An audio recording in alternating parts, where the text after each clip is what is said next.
Welcome, dear friends, to a gentle journey through the dark and intricate world of Death Note, that masterful psychological thriller about a notebook that kills, a brilliant student who would reshape the world, and the equally brilliant detective who would stop him. Tonight, over the next hours,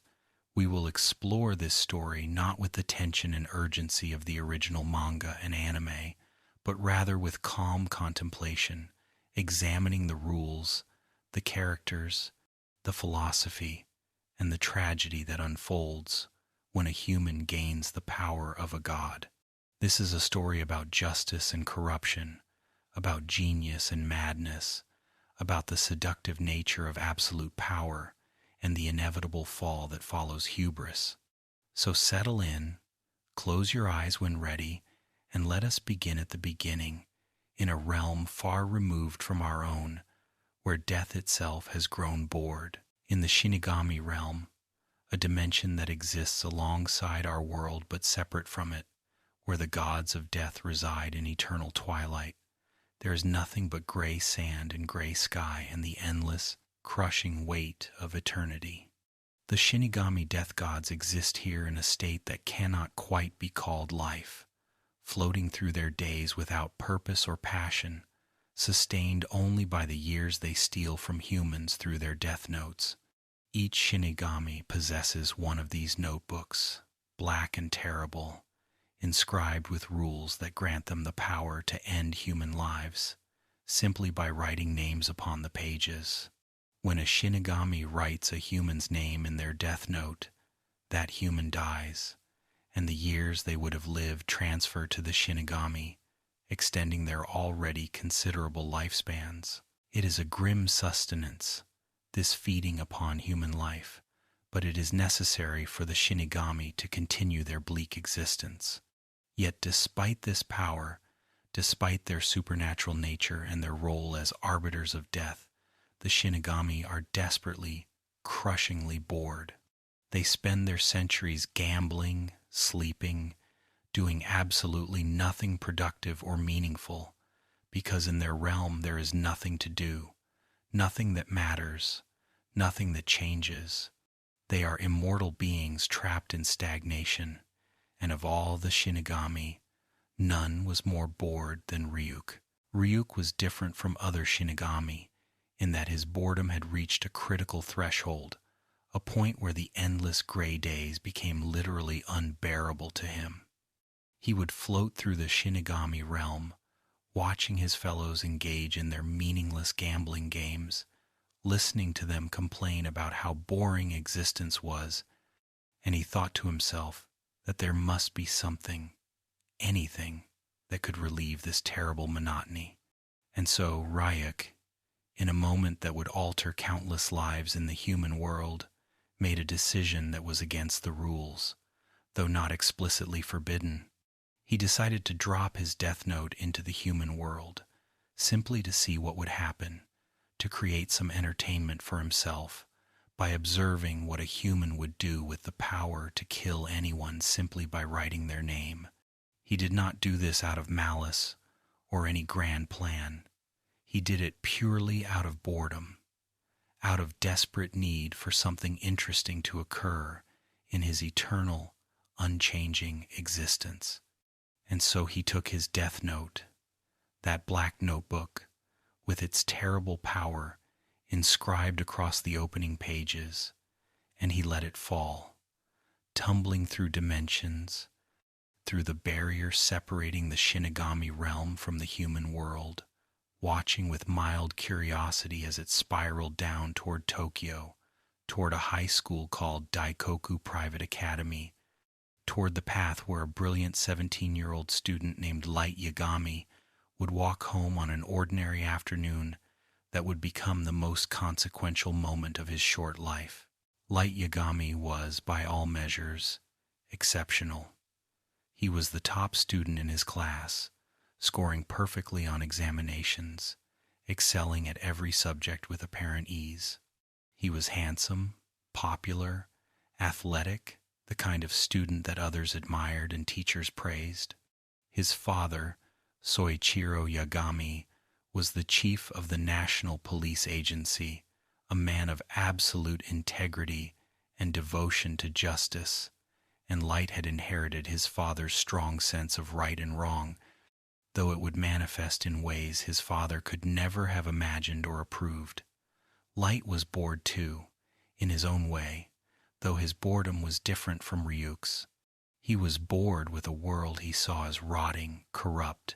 filled with criminals who escaped justice through legal technicalities and people who did terrible things without consequence. He was bored with his classes because they were too easy, bored with his peers because they lacked his intellectual capacity, bored with a life that seemed to be leading toward a conventional future despite his extraordinary abilities. He wanted something more, something meaningful, some way to use his genius for a purpose greater than simply getting into a prestigious university and having a successful career. He did not yet know what that purpose would be, but when he found the death note lying in the courtyard of his school on that April afternoon, when he picked up that black notebook with mild curiosity, reading the rules written in English on the inside cover, his destiny began to unfold. The rules written in the death note were simple and absolute. The first rule stated, "The human whose name is written in this note shall die." It was direct, unambiguous, impossible to misinterpret. Light read this with skepticism bordering on amusement, assuming the notebook was an elaborate prank, some strange joke that someone had left lying around.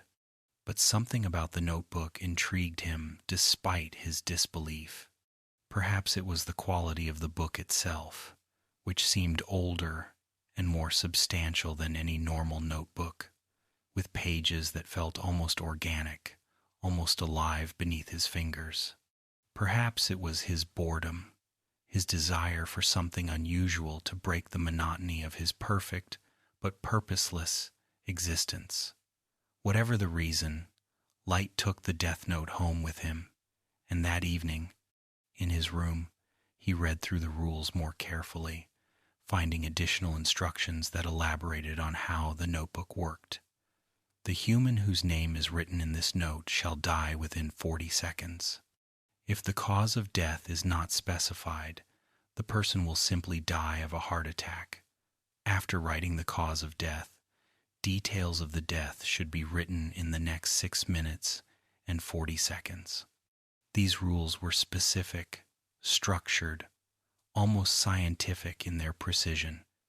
and Light found himself considering the implications despite his continued skepticism about whether any of this could possibly be real. Light's test of the death note was not immediate or reckless. He spent time considering whether to try it, debating with himself whether engaging with what was surely a prank was worth his time. But finally, his curiosity overcame his skepticism,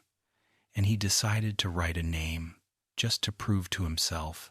that nothing would happen and he could dismiss the whole thing as an elaborate hoax. He was watching television news at the time, and on the screen appeared a story about a criminal who had taken a group of children hostage, a man whose face and name were broadcast for all to see. Light, almost mechanically, wrote the man's name in the death note, specifying that he would die of a heart attack, and then waited, watching the television with half his attention while telling himself this was foolish, that nothing would happen. But 40 seconds later, exactly as the rules had specified, the news anchor's expression changed, and a breaking news alert flashed across the screen. The hostage taker had suddenly collapsed and died of an apparent heart attack.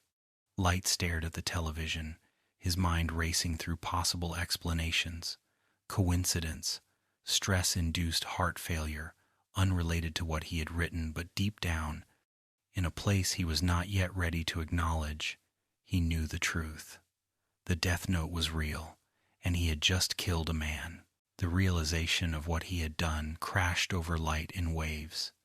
He had taken a human life, with nothing more than a pen and paper, had ended someone's existence as easily as crossing out an incorrect answer on a test. The horror of this should have paralyzed him, should have made him destroy the notebook immediately. But Light Yagami was not an ordinary person, and his response to possessing the power of life and death was not ordinary either. After the initial shock passed, after he had processed the reality of what the Death Note could do, Light began to think about implications rather than morality, about possibilities rather than guilt. He thought about the world he had been observing with increasing disgust, the criminals who escaped punishment, the corruption that went unpunished, the injustice that seemed to permeate society at every level. And he thought about power, about having the ability to change things, to make the world better according to his vision of justice. It was in those hours after his first kill, sitting alone in his room with the Death Note before him, that Light Yagami made the decision that would define the rest of his short life and cause the deaths of thousands. He would use the Death Note not randomly or selfishly, but systematically, purposefully, to rid the world of evil, to create a utopia where crime did not exist, because criminals knew that judgment was swift and certain, where people would be good, not out of moral conviction, but out of fear. He would become a god of this new world, a hidden deity dispensing justice from the shadows, and humanity would be better for it whether they understood his methods or not. But Light's moment of decision was interrupted by a presence in his room, a presence he felt before he saw, a wrongness in the air that made his skin crawl before he turned to see what was impossible, what could not be real but undeniably was. Ryuk had come to introduce himself. The Shinigami appeared to Light as a creature out of nightmare, a grotesque being with grayish skin, sharp teeth, wild hair, and enormous wings that seemed to absorb light rather than reflect it. Ryuk's eyes held a kind of amused curiosity, and when he spoke, his voice was rough but conversational, almost friendly in its casualness despite the horror of his appearance. Ryuk explained that he had dropped the Death Note into the human world deliberately, that he was bored and wanted entertainment, that he had no particular agenda beyond seeing what would happen when a human gained the power to kill with a written name. He explained the rules more thoroughly than the notebook itself had, answering Light's questions with the patience of someone who had literally all the time in the world. Ryuk told Light about the Shinigami realm, about how Death Notes worked, about the trade for Shinigami eyes, a deal where a human could gain the ability to see anyone's name and remaining lifespan by looking at their face, but at the cost of half their own remaining years. Ryuk offered this trade casually, making it clear he didn't care whether Light accepted or not, and Light, calculating as always, immediately declined, recognizing that having his lifespan would limit how long he could work toward his goals, and that he would find other ways to learn names if necessary. Ryuk and Light's relationship was strange from the beginning, neither friendship nor servitude, but something in between. Ryuk made it clear that he would not help Light, that he was merely an observer who had come along with his Death Note as the Shinigami rules required, that he would not warn Light of danger or assist him in any way beyond answering questions about how the Death Note worked. But Ryuk also would not hinder Light, would not judge his actions, would not interfere with his plans regardless of how many people Light killed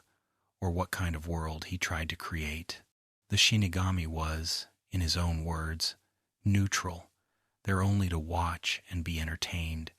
to alleviate his boredom by observing the chaos that would inevitably unfold when a clever human wielded the power of death. And Ryuk quickly discovered something about Light that made him even more interesting than Ryuk had hoped. Light was brilliant, calculating, and absolutely convinced of his own righteousness. Light did not see himself as a murderer but as an executioner, not as a villain but as a hero who would save the world through methods that lesser minds would not understand or appreciate. This self-perception would remain unshaken throughout everything that followed, even unto Light's final moments. And it was this quality, this absolute conviction in his own moral superiority, that made Light Yagami both compelling and terrifying, both sympathetic and monstrous, both the protagonist and antagonist of his own story. Light's systematic use of the Death Note began almost immediately. He started by targeting criminals whose names and faces appeared on television news and internet crime databases, carefully working through lists of murderers, rapists, and other violent offenders whose guilt was established and whose deaths, he reasoned, would make the world objectively safer. He was methodical about it, varying the times of death so patterns would be less obvious, occasionally specifying different causes of death to create confusion, maintaining his normal life as a model student, while secretly killing dozens of people each day, and the world noticed. The sudden wave of criminal deaths could not go unnoticed or unexplained, and soon the media had given the mysterious killer a name, Kira, a Japanese approximation of the English word killer. The name spread rapidly, and with it came a division in public opinion that would characterize much of what followed. Some people, perhaps more than Light himself expected, praised Kira, seeing him as a hero who was doing what legal systems failed to do, who was making the world safer through strength and decisiveness that governments lacked. Crime rates began to fall in countries where Kira's influence was felt, and this became the primary argument of his supporters. Regardless of methods, Kira was achieving results, making tangible improvements to society that justified the moral compromises his actions required. But others saw Kira as a murderer and dictator, someone who had appointed himself judge, jury, and executioner without any democratic mandate or legal authority, someone whose actions represented a terrifying form of fascism, where one person's moral vision was imposed on all humanity through threat of death. This division would only deepen as Kira's killing continued, splitting the world into those who worshipped him and those who feared him, with surprisingly few people remaining neutral about a figure who demanded absolute judgment. Light's family situation added layers of complexity and irony to his double life. His father, Soichiro Yagami, was the chief of the National Police Agency, a man of absolute integrity who believed in due process, in legal justice, in the principle that suspects were innocent until proven guilty, and that punishment could only be administered after fair trial. Soichiro was exactly the kind of person Light once admired and wanted to emulate, but now represented everything Light had moved beyond the naive belief that legal systems could handle justice adequately, the squeamishness about doing what was necessary, the inability to see that sometimes extraordinary measures were required for the greater good. Soichiro was leading the Japanese police investigation into Kira, working tirelessly to catch the killer, never suspecting that the killer was sleeping down the hall, eating breakfast with the family, maintaining perfect grades while secretly murdering hundreds of people. Light's mother was kind but oblivious. His sister Sayu was annoying but innocent, and Light maintained his role as the perfect son and brother while using their presence as cover for his activities. Secure in the knowledge that no one would suspect that the son of the police chief could be the killer everyone was hunting. The psychological compartmentalization required for this double life would have destroyed most people, but Light managed it with apparent ease, moving seamlessly between his role as dutiful son and his role as Kira without visible strain or guilt, suggesting that his moral foundation had shifted so completely that he genuinely saw no conflict between these identities. But Light's killing spree could not continue unopposed indefinitely, and the force that would challenge him, entered the story with a level of drama that seemed almost theatrical, almost as if the universe itself was setting up the confrontation between two brilliant minds that would define the rest of the narrative. A figure known only as L, a detective whose real name and face were unknown to the public, whose location was secret, whose methods were unorthodox, but whose success rate in solving impossible cases was literally 100%, decided to take the Kira case. L's decision to involve himself was the worst possible development for Light's plans, though Light did not yet understand how dangerous this opponent would be. L announced his involvement through a broadcast that appeared on Japanese television, a message ostensibly from L himself challenging Kira to kill him, providing a face and voice for Kira to target. Light, supremely confident in his abilities and eager to eliminate any threat to his new world, took the bait immediately, writing the name L. Lawliot in his death note and waiting for confirmation of the death. But 40 seconds passed, then a minute, then longer, and nothing happened.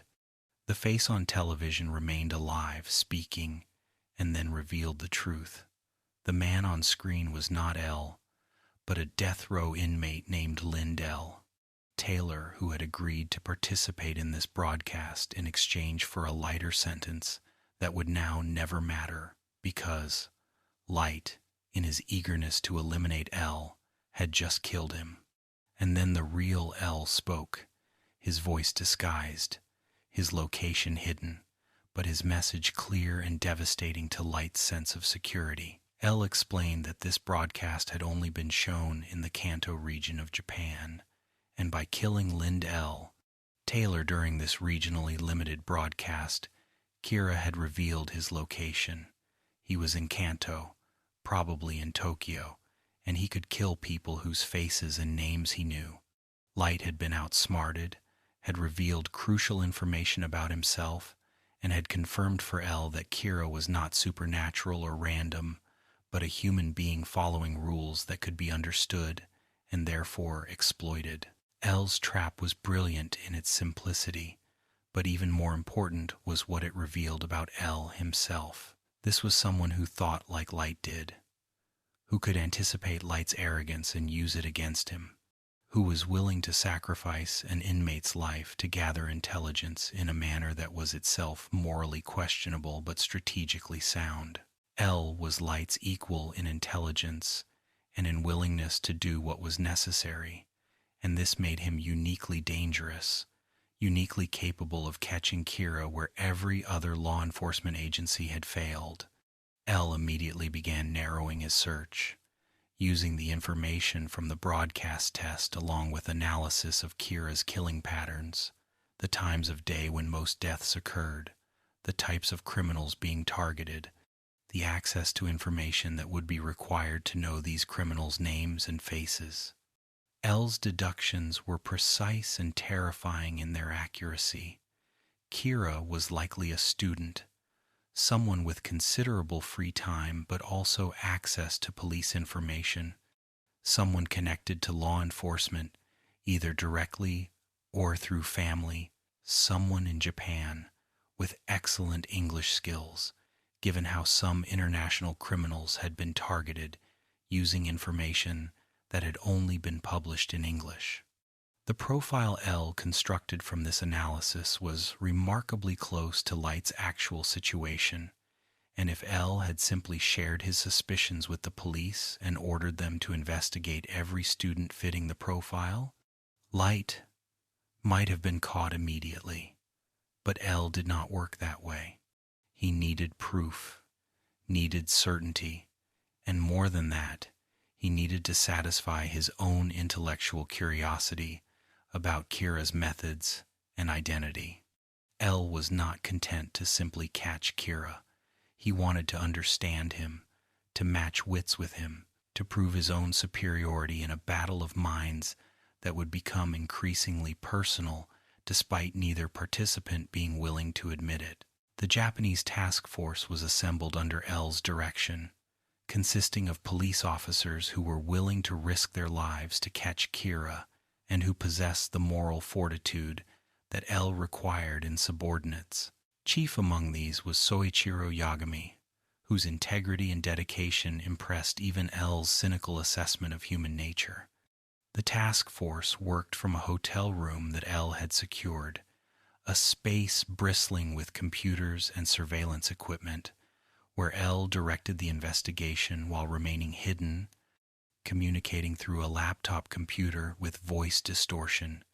never revealing his face or location even to the police officers working on his behalf. This paranoia was justified. Kira could kill anyone whose name and face he knew, which meant that L's survival depended on absolute secrecy, on ensuring that not even his allies knew his true identity, because any of them could be Kira or could be compromised by Kira. The isolation this required must have been crushing, but L gave no indication that it bothered him, maintaining his focus on the investigation with a single-mindedness that bordered on obsessive. He worked without sleeping for days at a time, sustained by massive quantities of sugar cake, cookies, candy, tea with 6 sugar cubes that he consumed constantly, his only apparent vice in an otherwise ascetic existence, devoted entirely to solving cases. His eating habits became almost as distinctive as his detective work, and those who worked with him came to recognize that L's sweet tooth was not just preference but necessity, fuel for a mind that never rested, that was always working through possibilities and probabilities, even in moments of apparent relaxation. Light, meanwhile, was adapting to his new situation,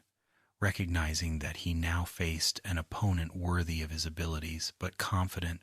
that he would ultimately prevail. The challenge excited him more than it frightened him, proving that he was not just motivated by justice but by ego, by the need to prove himself superior to everyone around him, by a fundamental arrogance that would ultimately be his undoing. Light began taking elaborate precautions, hiding the death note in his room with a complex system of alarms and fail-safes designed to reveal if anyone had searched his space while he was gone, creating false memories and misdirections in case he was investigated, even setting up a piece of the death note's cover in his door mechanism so that it would fall and he would know if anyone entered while he was away. He was paranoid, but rightfully so, understanding that L was narrowing the search and that eventually suspicion might fall on him simply because he fit the profile so perfectly. But Light was confident in his ability to play innocent, to be the helpful son of the police chief who was concerned about his father's dangerous work, the brilliant student who was above suspicion, because he was so obviously destined for legitimate success that he would have no reason to become a killer. He cultivated this image carefully, knowing that the best lies were those closest to the truth, that the best disguise was simply an emphasized version of who he already appeared to be. The Death Note's rules became increasingly important as Light's methods grew more sophisticated. He learned through experimentation what he could and could not do, testing the notebook's limits with the detached curiosity of a scientist studying a fascinating specimen. He discovered that he could control his victim's actions before death if those actions were physically possible and not out of character for the person, which opened up possibilities for manipulating circumstances, for making deaths appear natural or coincidental, for achieving goals beyond simple killing. He learned that the death would not occur if the written scenario was impossible, if he wrote that someone would travel to Paris before dying, but that person had no money or passport. They would simply die of a heart attack instead of the specified death. He learned that he could kill someone with a disease, but only if that disease would naturally kill the person within the time limit specified, which meant he could not give someone cancer that would take months to kill them, but he could give them a heart attack or stroke or other acute condition. These rules were specific and limiting in some ways, but also provided immense flexibility in others, and Light used them creatively, constantly pushing the boundaries of what the Death Note could do, while being careful not to create patterns that L could recognize and exploit. Each experimental death was a learning experience. Each new technique was carefully tested before being deployed in situations where failure would be catastrophic, and Light's methodical approach to murder was somehow more chilling than if he had been simply lashing out emotionally, because it revealed the cold calculation behind every death, the absolute lack of humanity in how he viewed his victims. Ryuk observed all of this with his characteristic amusement. Eating the apples that Light provided, the Shinigami had become addicted to Earth's apples, finding them far more delicious than anything in the Shinigami realm, and occasionally commenting on Light's schemes but never interfering or offering real advice. Ryuk's apple addiction was almost comical, a bizarre detail that provided moments of dark humor in an otherwise grim narrative, with the death god becoming almost desperate if he went too long without an apple, begging Light to give him one, explaining that apples in the human world were to Shinigami what cigarettes or drugs were to humans, not necessary for survival but desperately craved once addiction formed. This trivial detail humanized Ryuk slightly, making him less of a terrifying supernatural entity and more of a strange companion with odd quirks, though it never made him truly sympathetic or safe.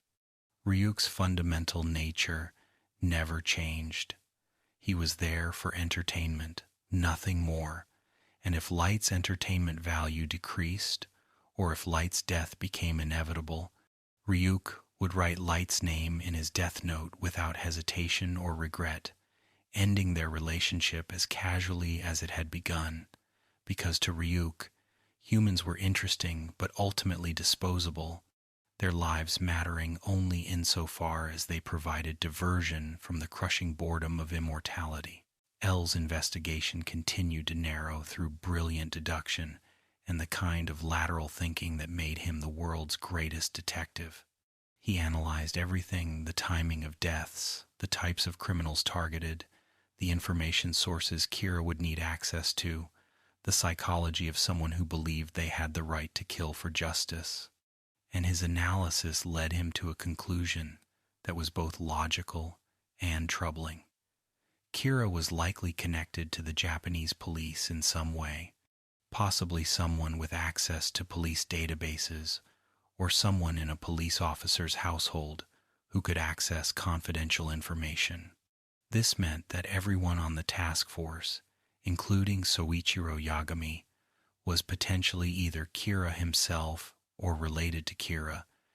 a possibility that L had to consider despite his growing respect for Soichiro's character and dedication.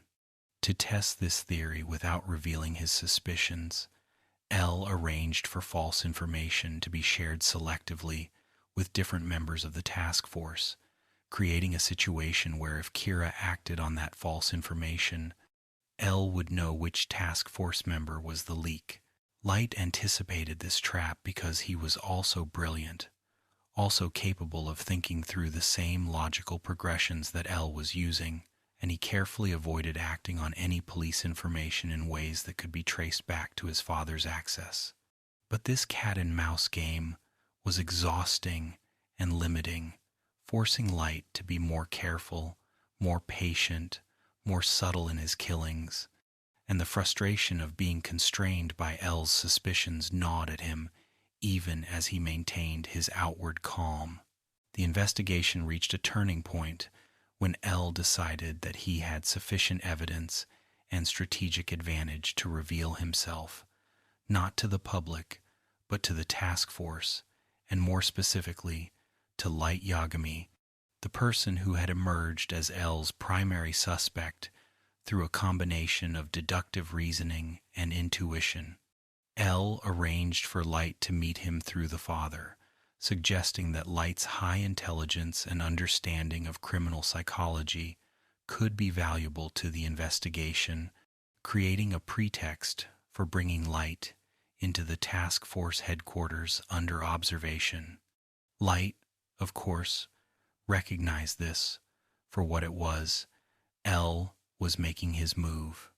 revealing himself because he believed he could control the situation, because he wanted to observe Light directly, and because on some level, L wanted Light to know that he was suspected, wanted to engage in the psychological warfare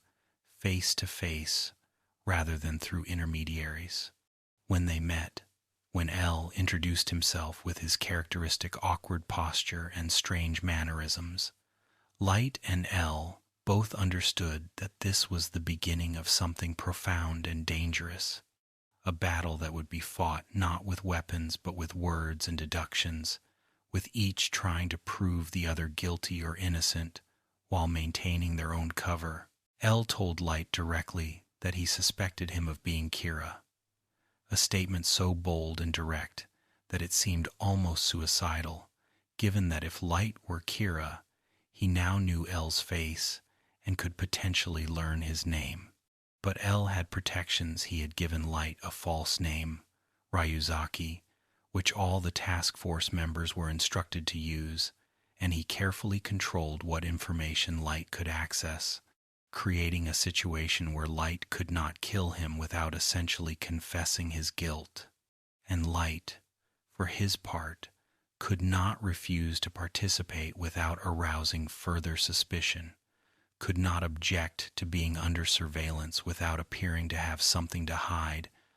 was trapped in a situation where his only option was to play the role of innocent victim of false accusation while secretly planning how to eliminate this threat to his ambitions. Their relationship from this point became increasingly complex and strange. They worked together daily on the Kira investigation, with Light ostensibly helping to catch himself, providing insights that were genuinely useful while being careful never to reveal anything that would confirm L's suspicions.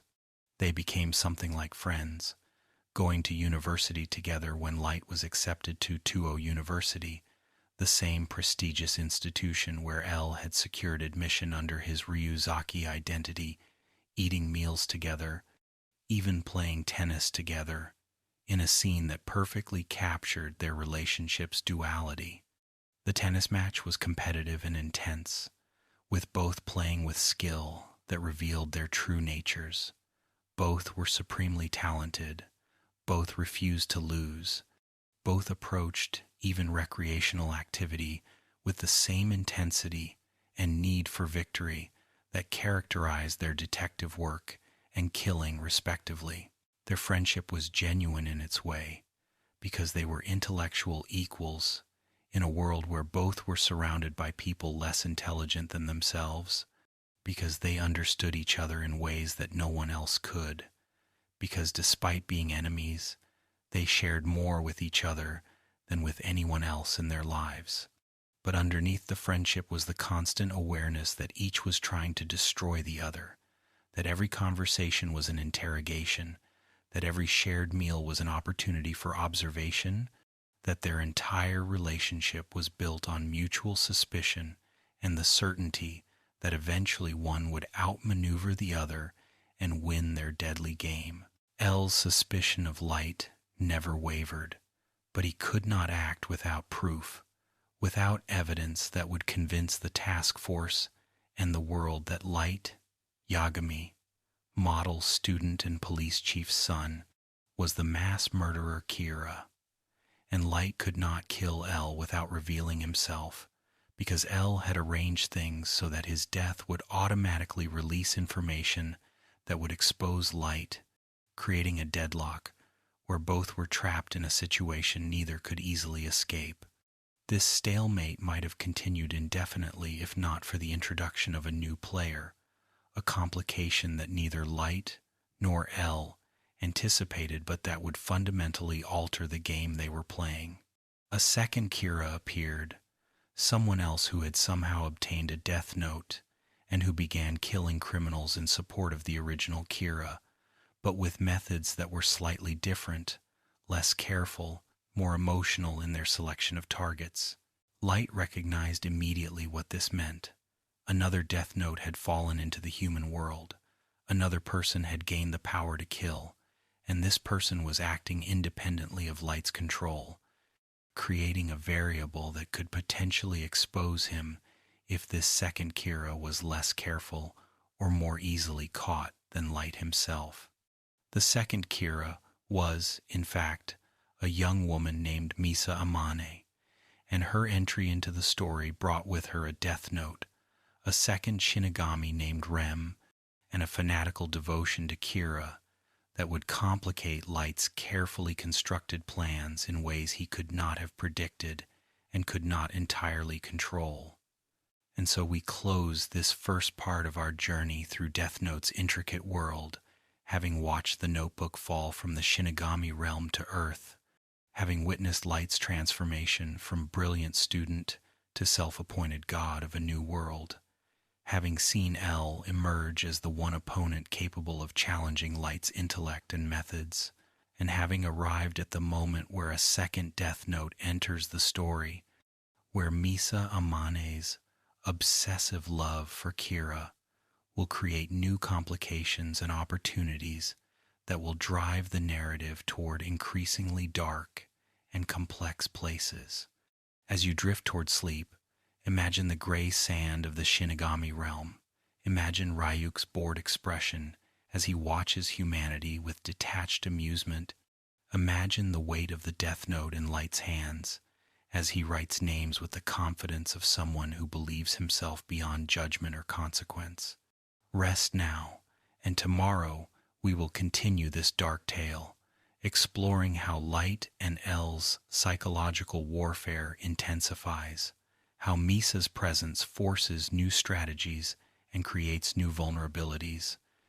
and how the game that began with a notebook falling from the sky will escalate toward confrontations that neither player can fully control or predict. Sleep peacefully, despite the darkness of the story we are telling, knowing that in examining tales of corruption and ambition, we better understand the importance of humility, justice, and the recognition that no human should ever possess the power of a god. Because absolute power does not just corrupt absolutely. It transforms the holder into something monstrous, something that can only be stopped by someone equally brilliant and equally willing to sacrifice everything, including their own humanity, to restore balance to a world thrown into chaos by one bored death, God's decision to let his notebook fall to earth. And so we continue our journey through Death Note's dark and intricate world, returning to the moment where a second Kira has appeared, where Misa Amane enters the story with her own Death Note and her own Shinigami, where Light's carefully controlled situation begins to spiral into complications he cannot entirely manage despite his genius. We left Light and L locked in their psychological stalemate, each unable to definitively defeat the other, each watching and waiting for the mistake that would prove fatal. But Misa's arrival changes everything, introduces variables that neither Light nor L fully anticipated, and pushes the story into its next phase where the stakes grow higher, the methods grow darker, and the cost of this battle becomes increasingly evident to everyone involved. So settle deeper into comfort. Let your breathing slow and deepen, and allow us to explore what happens when obsessive love collides with calculating ambition, when a second death god enters the human world, and when Light must expand his plans to account for someone whose devotion to Kira is absolute, but whose judgment and caution are far less developed than his own. Misa Amane was a young woman whose life had been defined by tragedy and saved by Kira's intervention in ways that created fanatical devotion bordering on worship. She had been a rising model and actress, beautiful and successful, but her parents had been murdered during a home invasion when she was young, killed by a criminal who escaped conviction on technicalities that enraged but did not surprise those familiar with Japan's legal system. Misa survived that night, though she was forever marked by watching her parents die, by the trauma that no amount of professional success could erase or compensate for. She lived with this pain for years, until one day the criminal who had murdered her parents and escaped justice suddenly died of a heart attack, killed by Kira during his early purge of criminals who had escaped legal punishment. Misa did not know the details of how Kira worked, did not understand the death note or the rules governing its use, but she knew that Kira had killed the man who murdered her parents, that Kira had provided the justice that the legal system had failed to deliver. From that moment, Misa became Kira's most devoted follower, believing him to be a savior and hero, someone who was making the world better by eliminating evil that society was too weak or corrupt to handle through proper channels. Her devotion was religious in its intensity, replacing the faith she might have had in gods or government with absolute belief in Kira's righteousness and methods. Misa's acquisition of her own death note came through circumstances that seemed almost like fate, though really it was simply probability. If enough death notes fell to the human world, eventually one would find someone predisposed to use it in support of the original Kira, rather than for personal gain or independent agenda. A Shinigami named Gellus had been watching Misa from the Shinigami realm, observing her life with interest that gradually became attachment, a feeling that Shinigami were not supposed to develop for humans but which Gellus could not help experiencing. When Gellus saw through his Shinigami eyes that Misa was scheduled to die, murdered by a stalker who had become obsessed with her, he made a decision that was against the fundamental nature of what Shinigami were supposed to be and do. He used his death note to kill the stalker before the stalker could kill Misa, extending Misa's life beyond its natural end, and in doing so, Gellus violated the one absolute rule that governed Shinigami existence. A Shinigami must not extend a human's life. The consequence was immediate and irreversible. Gellus crumbled to dust, his existence ending not with ceremony or significance, but simply ceasing as though he had never been, his death note falling to the ground, where Misa would find it. Another Shinigami named Rem, who had witnessed Gellus's death and had known him in the Shinigami realm, brought Gellus's death note to Misa along with her own notebook, explaining what had happened, explaining that Gellus had loved Misa enough to die for her, and giving Misa both the death note and the means to see Shinigami by touching the notebook. Rem was different from Ryuk in fundamental ways that would prove crucial to how events unfolded. Where Ryuk was completely neutral and interested only in his own entertainment, Rem had inherited Gellus's feelings for Misa to some degree, developing a protective instinct toward this human that made Rem willing to intervene in ways that Ryuk would never consider. Rem cared whether Misa lived or died, cared about Misa's happiness in ways that Shinigami were not supposed to care about humans. And this caring would eventually force Rem into a position where she had to choose between her own existence and Misa's well-being. But at the beginning, when Rem first gave Misa the death note and explained how it worked, Rem was simply ensuring that Gellus's sacrifice had meaning, that the human Gellus died to save would have the protection that the death note could provide if used carefully. Misa, upon receiving the death note and learning of Gellus's sacrifice, was moved, but not in the way Rem might have hoped. Misa's thoughts immediately went not to Gellus, but to Kira, seeing the death note as a tool that would allow her to help her hero, to support Kira's mission of creating a better world, to perhaps even meet Kira and express her gratitude for avenging her parents. This single-minded focus on Kira rather than on Gellus, or on the moral implications of possessing the power to kill, was Misa's defining characteristic. She was not thoughtful or reflective about the Death Note's power, not haunted by the weight of taking lives, but simply devoted to using it in service of someone she had never met but worshipped absolutely. Misa's first decision with the Death Note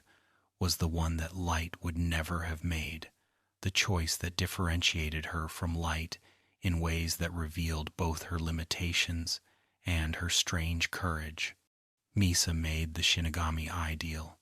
trading half her remaining lifespan to Rem in exchange for the ability to see any person's name and remaining lifespan simply by looking at their face. For Misa, this was an easy choice. She valued meeting and helping Kira far more than she valued her own longevity,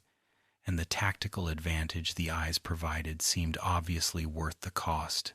She could now kill anyone whose face she saw, without needing to learn their name through research or investigation, could eliminate Kira's enemies or continue Kira's work without the limitations that requiring both name and face imposed. Light had rejected this trade when Ryuk offered it, calculating that he would need his full lifespan to achieve his goals, and that he could find other ways to learn names when necessary. But Misa's priorities were different. She had no grand plan for ruling the new world, no ambition to become a god, only the desire to help Kira and perhaps to be loved by him in return for her service. The Shinigami eyes gave her power that Light lacked, but at a cost he would never have paid,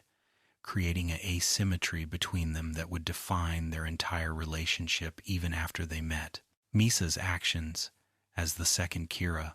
were less calculated than Light's, more emotional and impulsive, driven by her desire to contact the original Kira rather than by any strategic plan for using the Death Note effectively. She began leaving messages for Kira on television broadcasts, sending videotapes to Sakura TV,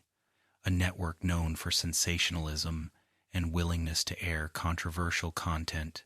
in which she spoke directly to Kira, professing her admiration and desire to meet him, offering to help him in whatever way he needed. These broadcasts terrified Light because they were reckless and attention-seeking in ways that threatened to expose both Kira's through increased scrutiny and investigation. L immediately recognized that a second Kira had appeared, someone with different methods and capabilities than the original, and L's analysis of the second Kira's messages revealed something that sent chills through Light. When he learned of it, the second Kira could kill without knowing names, which suggested either a different power than the original Kira possessed, or that the second Kira had access to information sources that allowed identification without names. L's deduction was characteristically brilliant. If the second Kira could kill without names, then this person might have some way of identifying people by appearance alone, which had massive implications for how the Death Note worked and how Kira could be caught. Light recognized immediately that he needed to control this situation, needed to make contact with the second Kira, and either bring her under his control or eliminate her before she exposed them both through careless behavior. He used his access to the Kira investigation, a position L had granted him, precisely so L could observe Light's reactions and strategies to learn details about where the second Kira's messages were being sent and how they might be traced. Then, carefully, Light arranged to send his own message to the second Kira through methods that would not expose him, but that someone looking for contact from the original Kira would recognize and understand. The communication between the two Kiras was conducted through coded messages in television appearances and public statements, a cat-and-mouse game within the larger cat-and-mouse game between Kira and L, with Light trying to arrange a meeting while avoiding L's surveillance, and Misa eagerly following instructions from someone she believed must be Kira himself. When they finally met in person, when Misa touched Light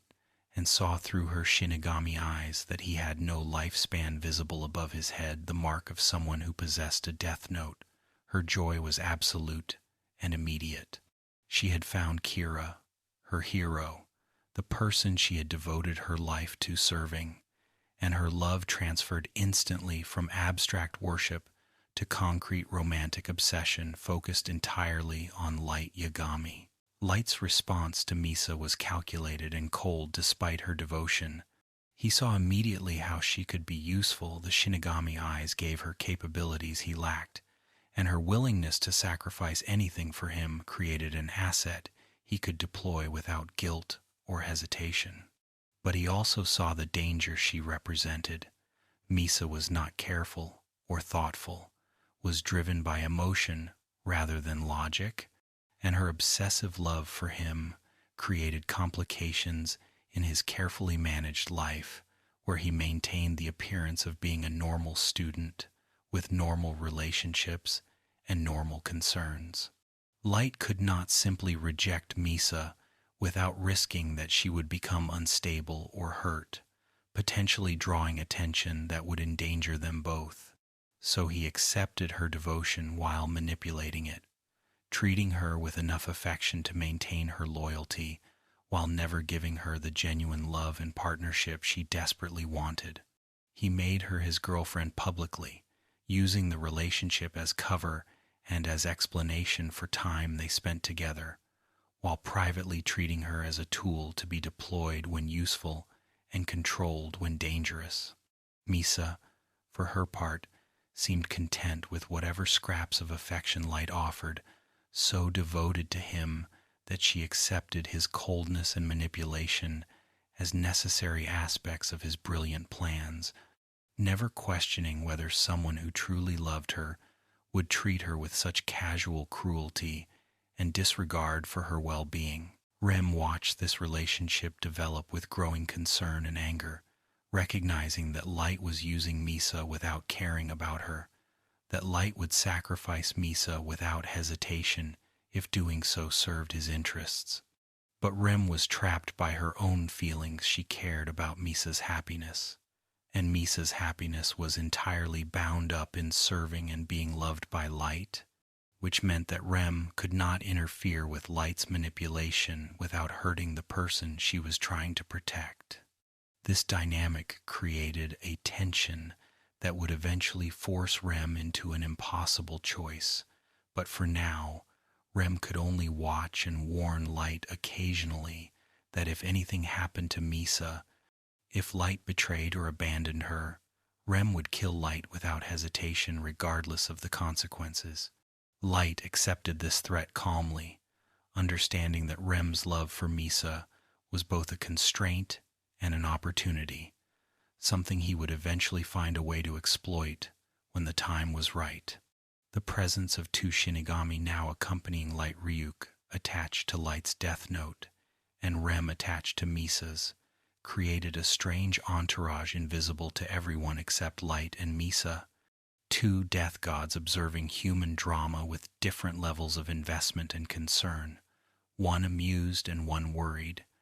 one completely neutral, and one increasingly drawn into the human complications that Shinigami were supposed to remain above and apart from. L's investigation intensified as evidence accumulated that Light Yagami was likely Kira, though L still lacked the definitive proof that would justify arrest or convince the task force that Soichiro's son was the mass murderer they were hunting. L arranged for surveillance of Light that was comprehensive and invasive: cameras in his room, microphones recording his conversations, agents following him whenever he left his house, analysis of his computer usage and phone records, every aspect of his life examined for evidence that he was secretly killing criminals. Light, of course, anticipated this surveillance and planned for it, hiding his death note through methods that made it effectively impossible to find through conventional search, creating elaborate systems to detect if anyone had entered his room or touched his possessions, and most importantly, temporarily stopping all Kira killings to avoid creating any correlation between his actions and deaths that L could observe and use as evidence. The period of surveillance was frustrating for both sides.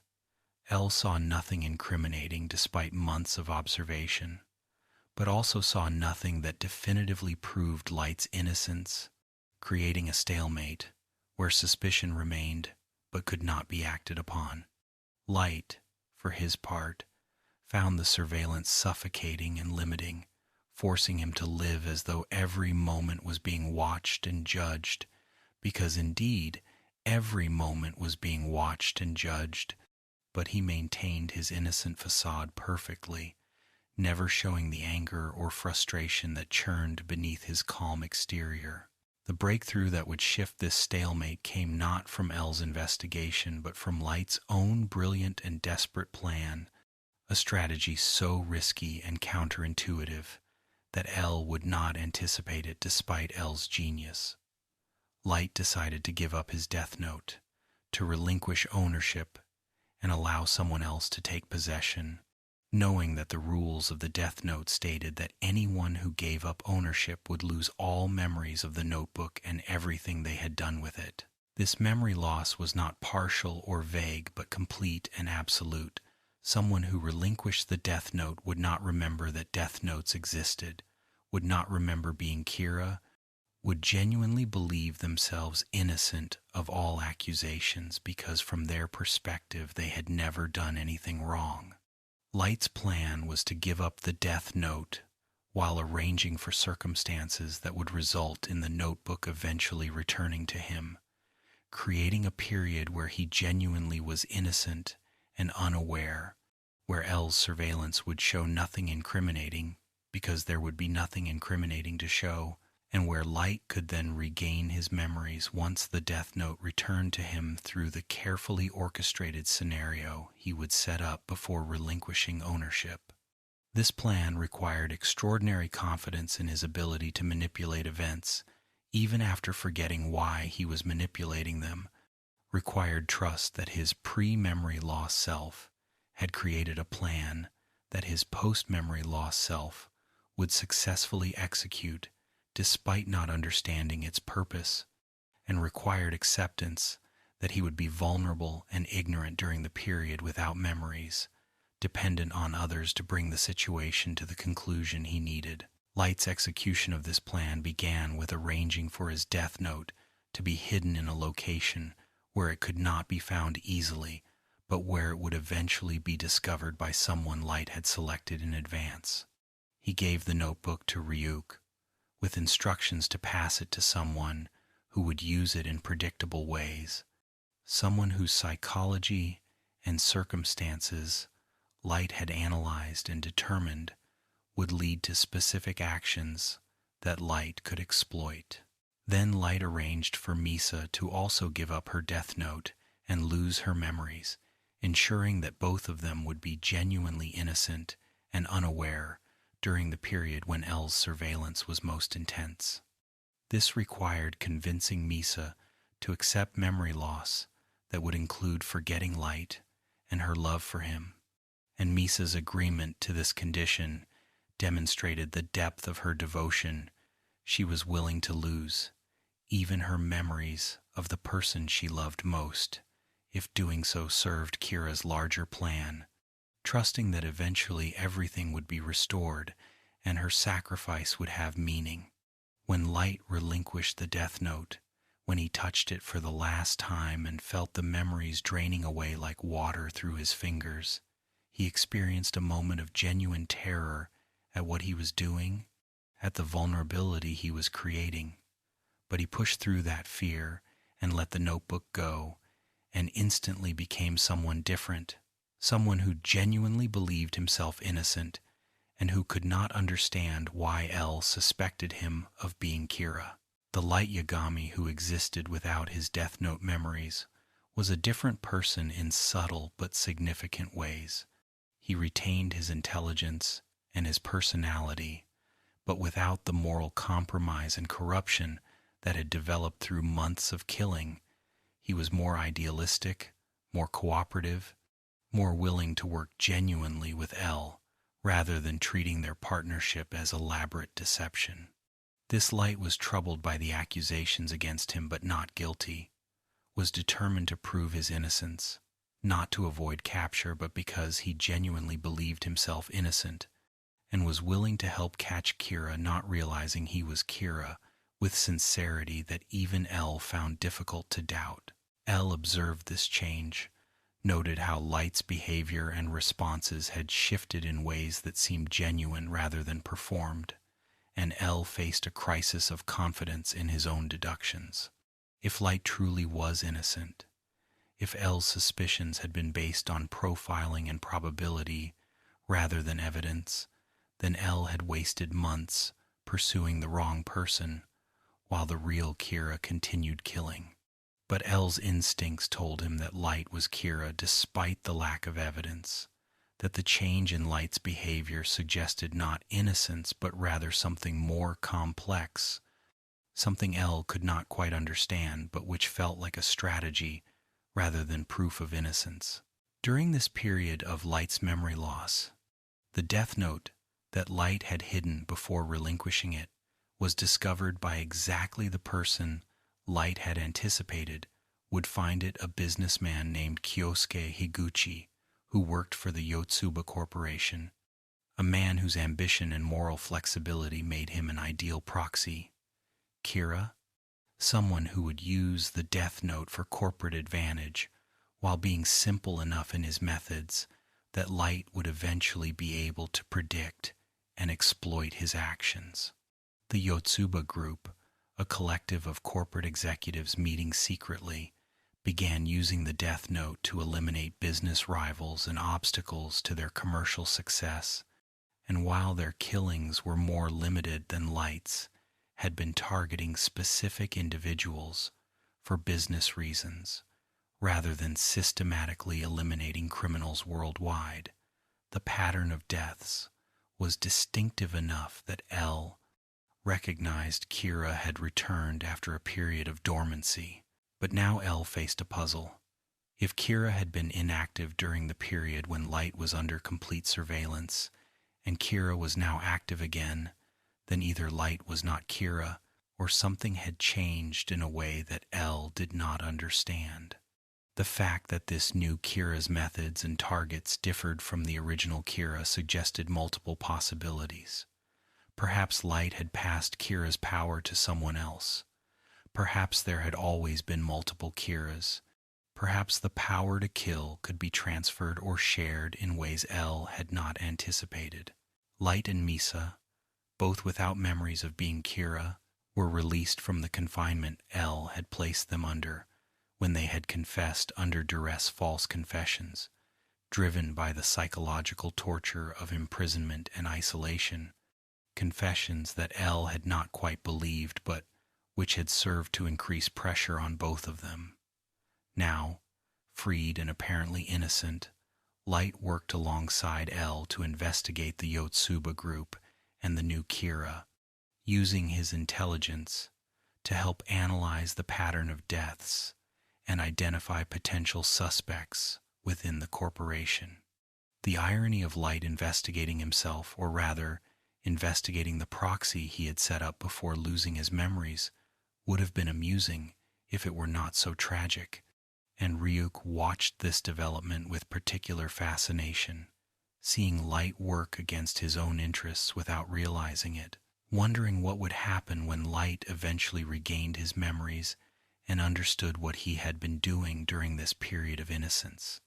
The investigation into Yotsuba was methodical and careful, with L arranging for task force members to infiltrate the corporation and gather evidence,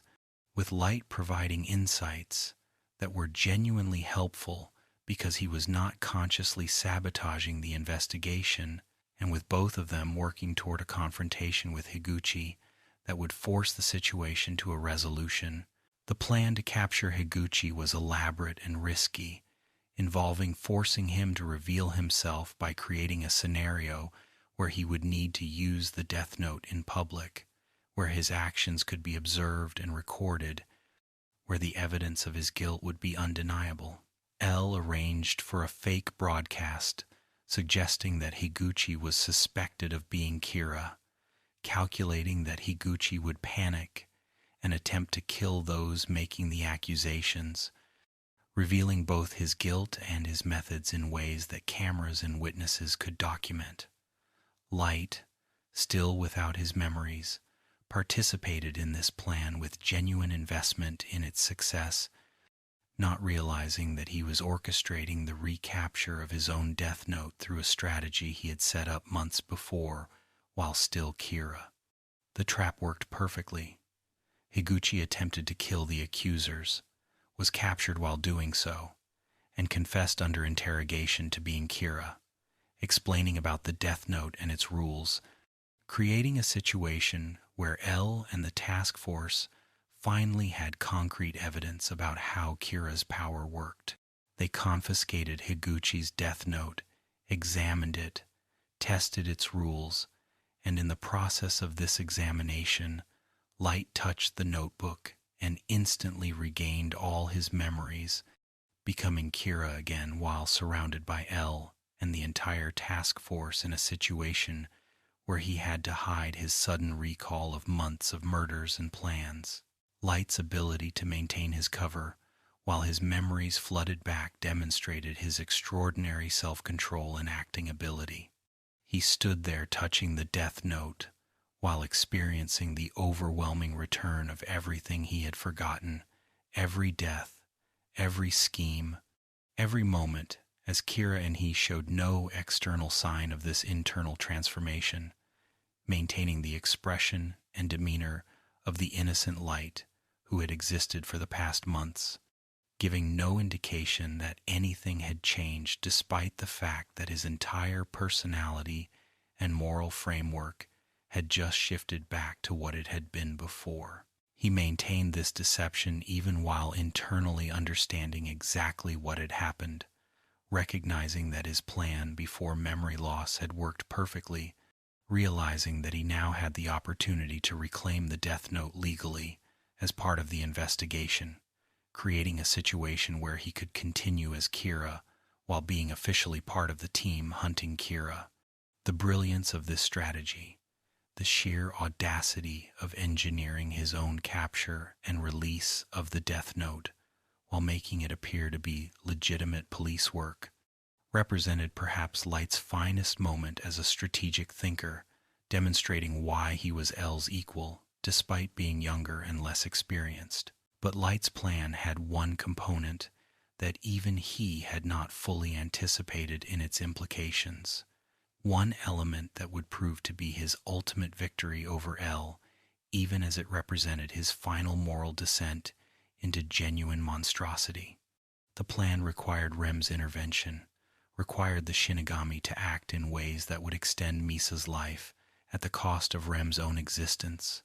and Light had engineered a situation where Rem would have no choice but to make that sacrifice if she truly cared about Misa, as she claimed. Light's setup was elegant and terrible. He had arranged things so that L and another investigator named Watari were positioned to eventually uncover evidence that would lead to Misa's arrest and execution for being the second, Kira, creating a future where Misa would die unless someone intervened to eliminate those threats. Rem, able to see this future through Shinigami eyes, understood that L and Watari would eventually kill Misa through legal process, and under the Death Note rules, a Shinigami who killed to extend a human's life would die. Rem faced an impossible choice: allow Misa to be captured and executed, or kill L and Watari to protect Misa and die in the process. Light had engineered this choice deliberately, knowing that Rem loved Misa enough to sacrifice herself, knowing that Rem's death would not only eliminate L, but would also make Light appear innocent, since he could not have written the names himself while under observation, creating the perfect crime where Light would be freed from suspicion by a Shinigami's sacrifice. Rem's realization of what Light had done, of how completely he had manipulated the situation to force her hand, filled her with rage and despair, but did not change her decision. She loved Misa, cared about Misa's survival more than her own existence, and if dying meant Misa would live, then Rem would die. In the task force headquarters, in the presence of Elle and the investigators, Rem wrote Elle's name in her death note, and then Watari's name, and felt her body beginning to crumble as the rule took effect. A Shinigami who extended human life would die, would cease to exist, would turn to dust and ash, and nothing. Elle, brilliant until his final moment, understood what was happening as he felt the heart attack beginning, understood that he was dying and that he had lost the game, that Kira had outmaneuvered him in ways he had not anticipated despite months of suspicion and investigation. Elle's death was quiet and understated, simply collapsing in his chair while reaching toward Light as though to say something, as though to make some final statement or accusation. But death claimed him before the words could form. And Light Yagami stood there watching his greatest opponent die, watching Rem crumble into ash beside Elle's body. And Light smiled not openly or obviously, but internally, a smile of absolute triumph and vindication, the satisfaction of someone who had played a perfect game and won despite impossible odds. And so we close this second part of our journey through Death Note, having watched Light's most elaborate scheme unfold, having witnessed the memory game that let him appear innocent while remaining guilty, having seen Misa's devotion and Rem's love, and Elle's brilliant investigation, all collide in a conclusion that left the greatest detective in the world dead, and Light Yagami apparently cleared of all suspicion, while secretly reclaiming his position as Kira. We have witnessed the terrible cost of this game: Elle's death, Rem's death, the corruption of justice itself through manipulation of rules and relationships, and we have seen Light's transformation complete, his willing sacrifice of anyone and anything for his goals, his absolute conviction that he is justified in all his actions, regardless of their cost to others. As you drift deeper into sleep, consider Elle's final moments, the tragedy of dying while knowing you were right but being unable to prove it, the sadness of a brilliant mind extinguished by someone equally brilliant but far more ruthless. Rest now, and tomorrow we will continue this dark tale into its final phase, where Light's victory over Elle becomes hollow as new opponents emerge, where his creation of a new world reveals itself to be built on sand, and where the price of playing God finally comes due, in ways that Light never quite anticipated, despite all his planning and brilliance. Sleep peacefully, knowing that even in the darkest stories there are moments of heroism and sacrifice, that Elle died fighting for justice, even if his methods were questionable, that Rem died for love even if that love was hopeless, and that sometimes the price of stopping evil is becoming something almost as terrible as what you fight against, a lesson that both Elle and Light learned in their different ways, with different consequences, in a game that neither truly won because both paid more than any victory was worth. And so, we continue our journey through Death Note's increasingly dark world, returning to the moment after Elle's death, where Light Yagami stands victorious over his greatest opponent's body, where the brilliant detective who had almost caught him lies still, while Light maintains his facade of shock and innocence. We have watched Light engineer the perfect crime, forcing Rem to sacrifice herself to protect Misa, while simultaneously eliminating Elle and clearing Light of all suspicion in a maneuver so brilliant and so monstrous that it represents both his greatest strategic triumph and his complete moral bankruptcy. The game that consumed both Elle and Light has ended with Light's victory, but this victory is not the conclusion but merely the transition into a new phase, where Light's position seems unassailable but where new opponents will emerge, where the world he is creating reveals its fundamental instability, and where the cost of his actions begins to accumulate in ways that even his genius cannot entirely manage or control. So settle deeper into rest. Let your mind drift peacefully despite the darkness we are exploring, and allow us to examine what happens when someone wins everything they thought they wanted, only to discover that victory brings not satisfaction, but only new problems, new enemies, and the slow revelation that perhaps the game was never truly winnable at all. The immediate aftermath of El's death was carefully managed by Light, who had anticipated this moment and prepared for it with his characteristic thoroughness. Light expressed shock and grief that appeared genuine to everyone watching, playing the role of someone who had worked closely with El and had come to respect him despite being suspected of being Kira,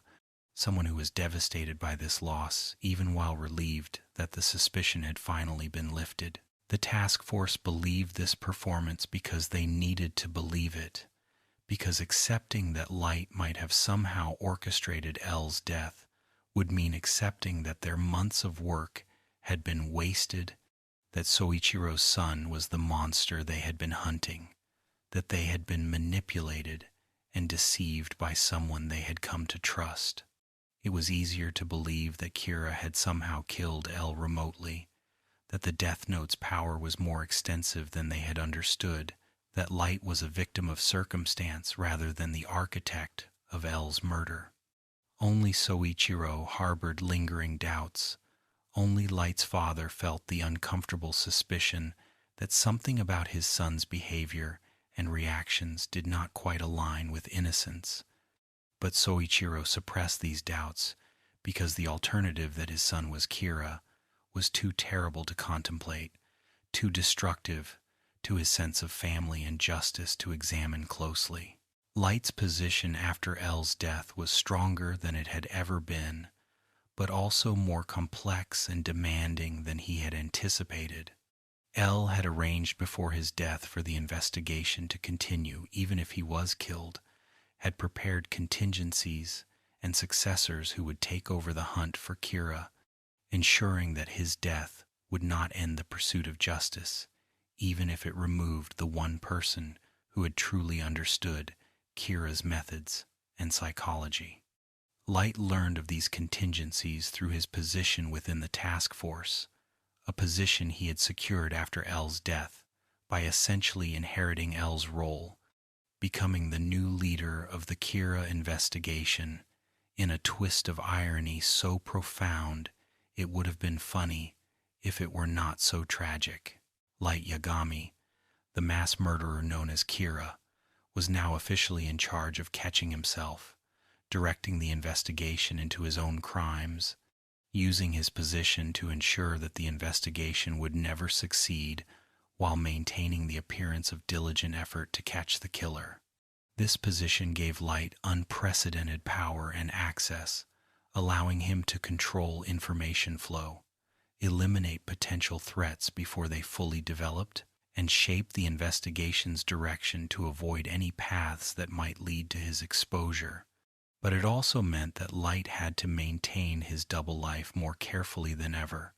had to balance his role as Kira with his role as El's successor, had to kill criminals while appearing to investigate those killings, had to be both the criminal and the detective in a performance that allowed no mistakes or inconsistencies. The world during this period was changing in response to Kira's continued presence and apparent invincibility.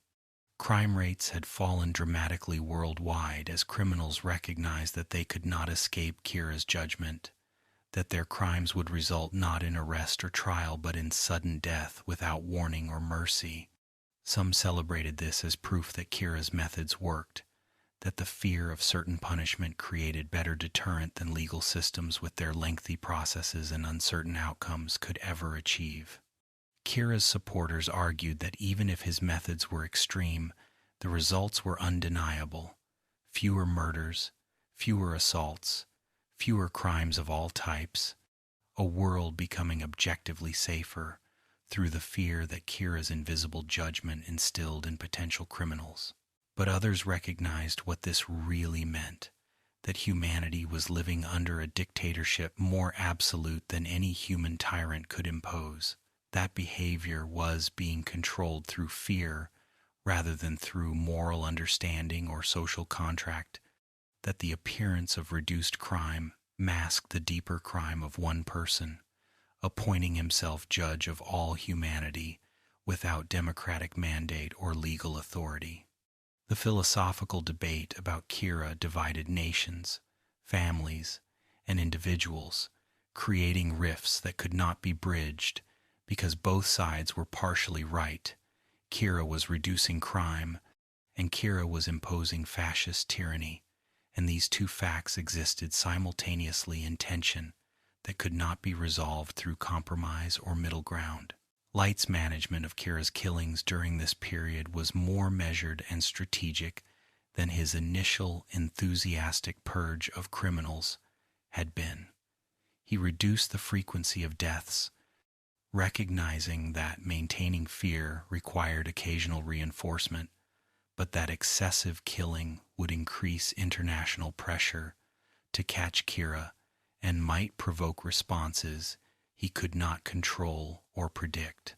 He targeted his killings more carefully, focusing on criminals who were unambiguously guilty and whose deaths would be seen as justified even by those who questioned Kira's methods,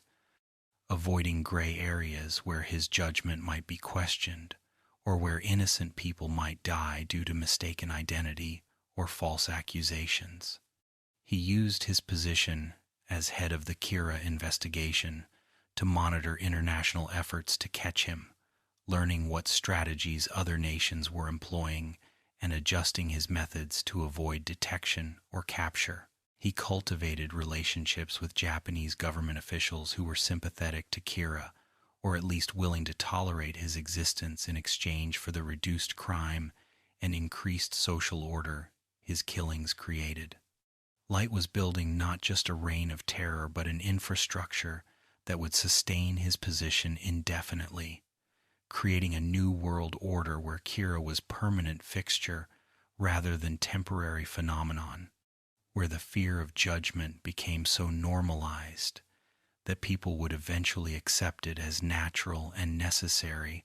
rather than as the tyranny it truly represented. But Light's carefully constructed position faced challenges he had not fully anticipated, threats that emerged from the very contingencies L had prepared before his death. L had been training successors at an orphanage called Wami's House, an institution for gifted children, where L himself had been raised and where potential future detectives were cultivated and tested. L had identified 2 children as his primary successors, 2 young geniuses who would continue his work if he was killed, 2 minds that L believed collectively might equal his own capabilities, even if individually they each fell slightly short of his particular combination of intuition and logic. These successors were known by single letters like L himself, Near, and Mellow, and they represented opposite approaches to detective work, opposite personalities, opposite methods that L hoped would complement each other if they could learn to work together. But L had miscalculated something fundamental about these 2. They hated each other, competed rather than cooperated, would pursue Kira separately, using conflicting methods, rather than combining their strengths into unified investigation that might have caught Light more quickly. This division between his successors was both L's final gift to Light and his final trap divided. Near and Mellow were less dangerous than they would be together, but their competition pushed each to take risks and pursue strategies that might not occur to more cautious investigators, creating unpredictability that Light would struggle to manage despite his genius. Near was the successor who most resembled L in methodology and personality, though he lacked some of L's human elements, L's ability to connect with others emotionally, or to make intuitive leaps beyond pure logic. Near was cold, analytical, approaching the Kira case as puzzle, to be solved through careful analysis of evidence and logical deduction without emotional investment in outcomes or personal stake in proving himself right. Near built his investigation systematically, gathering information without rushing toward conclusions, constructing theories and testing them methodically against evidence, eliminating possibilities until only truth remained regardless of how long this process took or what resources it required. Near took over the special provision for Kira, an American organization dedicated to catching Kira using resources that exceeded what individual nations could provide, and began investigating with the backing of the United States government, an international cooperation that Light would find difficult to obstruct or monitor. Near's style was patient and thorough, accepting that catching Kira might take years, but confident that eventually logic would prevail, that even the most careful criminal made mistakes eventually, that the key to catching Kira was not dramatic confrontation, but rather accumulation of small pieces of evidence that would eventually create undeniable proof of Light's guilt. Mello represented the opposite approach, emotional, impulsive, willing to take enormous risks and violate laws and ethical principles in pursuit of justice, driven by need to prove himself superior to Near and to successfully complete the task that L had failed to finish. Mello's methods were aggressive and illegal, involving kidnapping, coercion, working with criminal organizations, using violence when necessary, treating the pursuit of Kira as war rather than as investigation where conventional rules applied. Mello recognized that trying to catch Kira through legal means had failed for L despite L's genius, and that perhaps what was needed was someone willing to become as ruthless as Kira himself, someone who would cross moral lines in service of stopping someone who had already crossed every possible moral line. Mello's first major action was to kidnap Light's sister Sayu, taking her hostage and demanding that the Japanese government hand over the death note that had been confiscated from Higuchi, creating a crisis that forced Light and the task force to make impossible choices about whether protecting one innocent life justified giving a weapon of mass murder to criminals who would undoubtedly use it. The crisis of Sayu's kidnapping represented one of Light's most difficult moments, not because he cared particularly about his sister's safety, but because the situation created complications that threatened his carefully managed position. If the death note was given to Mello's organization, Light would lose control of that notebook and would face unknown threats from criminals who might use it unpredictably. If the death note was not given and Sayu died, Light would face family trauma that would complicate his ability to maintain his double life, while also facing public anger about the government's failure to protect Japanese citizens from Kira-related threats. Soichiro, as both police official and Sayu's father, faced the most agonizing choice: his duty to protect society by not yielding to terrorist demands versus his duty to protect his daughter, his professional obligations versus his family love, his principles versus his heart. The decision that was eventually made to exchange the death note for Sayu represented a defeat for Light, but one he had to accept, because refusing to save his sister would have created suspicions about his humanity and priorities that he could not afford to trigger in those around him. The exchange occurred in Los Angeles, where Mello's organization had arranged for the trade in territory they controlled, and where they believed they could secure the death note and escape before Japanese or American authorities could intervene. Soichiro traveled to Los Angeles personally to make the exchange, refusing to allow anyone else to risk their life for his daughter's safety, demonstrating the integrity and courage that had made him respected throughout his career despite the increasingly questionable circumstances of the Kira investigation. The exchange was chaotic and violent, with Mello's organization retrieving the Death Note, but Sayu being successfully rescued in the process, creating a situation where everyone lost something. Light lost control of a Death Note. Soichiro suffered injuries during the exchange that would contribute to his eventual death, and Sayu was traumatized by her kidnapping in ways that would affect her permanently. Mello escaped with the Death Note despite efforts to stop him, disappearing into criminal underground,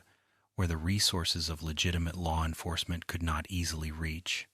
creating a situation where someone hostile to both Kira and to official authorities possessed the power to kill anyone whose name and face he could learn. Light's response to this new threat was characteristically ruthless and efficient. He decided that Mello had to die, that this loose cannon could not be allowed to continue disrupting his plans or potentially exposing him through unpredictable actions that Light could not anticipate or control. But killing Mello was complicated by the fact that Light could not learn Mello's real name through conventional means, and using the Death Note to kill everyone in Mello's organization would be obvious and desperate in ways that would damage Kira's reputation and credibility. Light needed to find Mello's name specifically, needed to eliminate this threat precisely rather than through mass casualties, and this requirement meant playing a longer game that involved monitoring Mello's actions and waiting for opportunities to gather the information needed to kill him properly. Meanwhile, Mello was using the Death Note he had obtained not to kill criminals like Kira did, but rather to eliminate obstacles to his investigation and to pressure law enforcement organizations into cooperating with his pursuit of Kira, creating a situation where two Death Note users were working at cross purposes, where the weapon that Light had used to create a new world order was now being deployed by someone with completely different goals and methods. The complications in Light's life multiplied as he tried to manage multiple threats simultaneously. He had to maintain his position as head of the investigation, while ensuring that the investigation never got close to catching him, had to manage Misa's increasingly unstable devotion and her demands for attention and recognition as Kira's partner, had to monitor both Nier's methodical investigation and Mello's chaotic attacks, had to continue Kira's killings without creating patterns that could be analyzed, and had to maintain his personal relationships with his family and others in ways that did not arouse suspicion about the stress he was under or the complexity of what he was juggling. Light's girlfriend at this point was Kiyomi Takada, a woman he had dated in university and who had become a news anchor and spokesperson who often discussed Kira's actions on television. Takada was intelligent and sophisticated, from a respectable background, exactly the kind of woman who would be appropriate match for someone in Light's position, and Light used this relationship both for legitimate romantic reasons and as cover for communications about Kira that he could conduct through Takada's broadcasts and public statements. Takada had her own complicated feelings about Kira,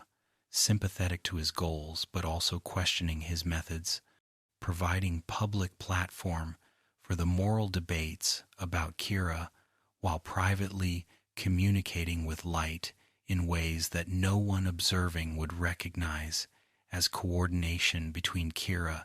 and his spokesperson. Light's strategy during this period involved creating what he called the Kingdom of Kira,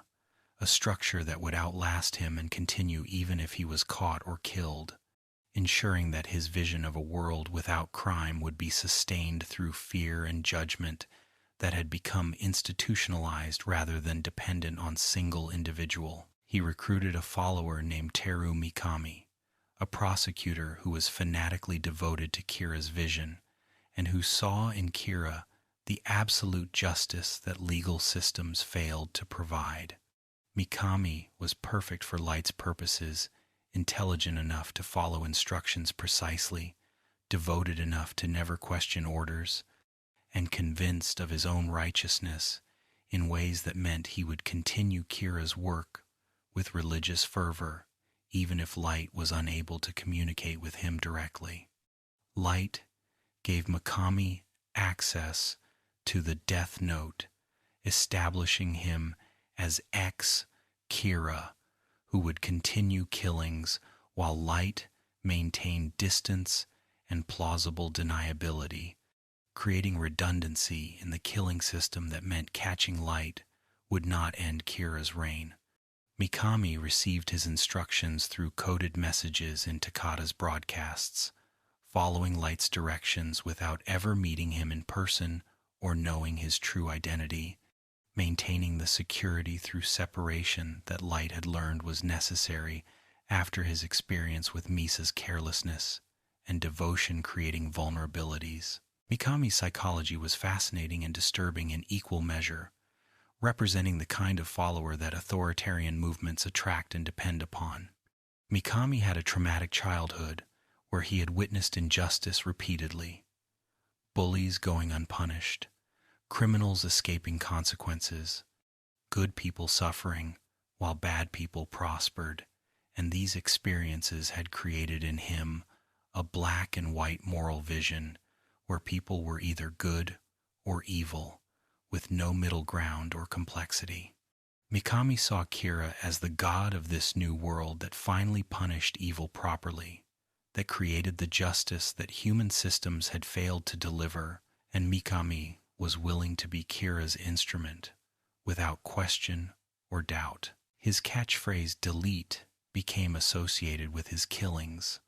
a cold clinical term that reduced murder to data management,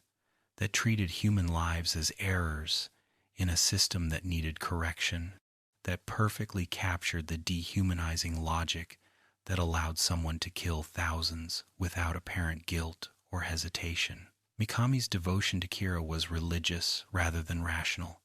immune to doubt or argument because it was based on faith rather than evidence, and this quality made him both extremely useful and extremely dangerous useful, because he would never betray Light or question instructions, dangerous because his fanaticism might lead him to act independently in ways that could expose the operation if he made mistakes that Light's more careful approach would have avoided. The three-way system Light had created himself as the mind planning everything, Takada as the connection point receiving instructions and passing them to Mikami,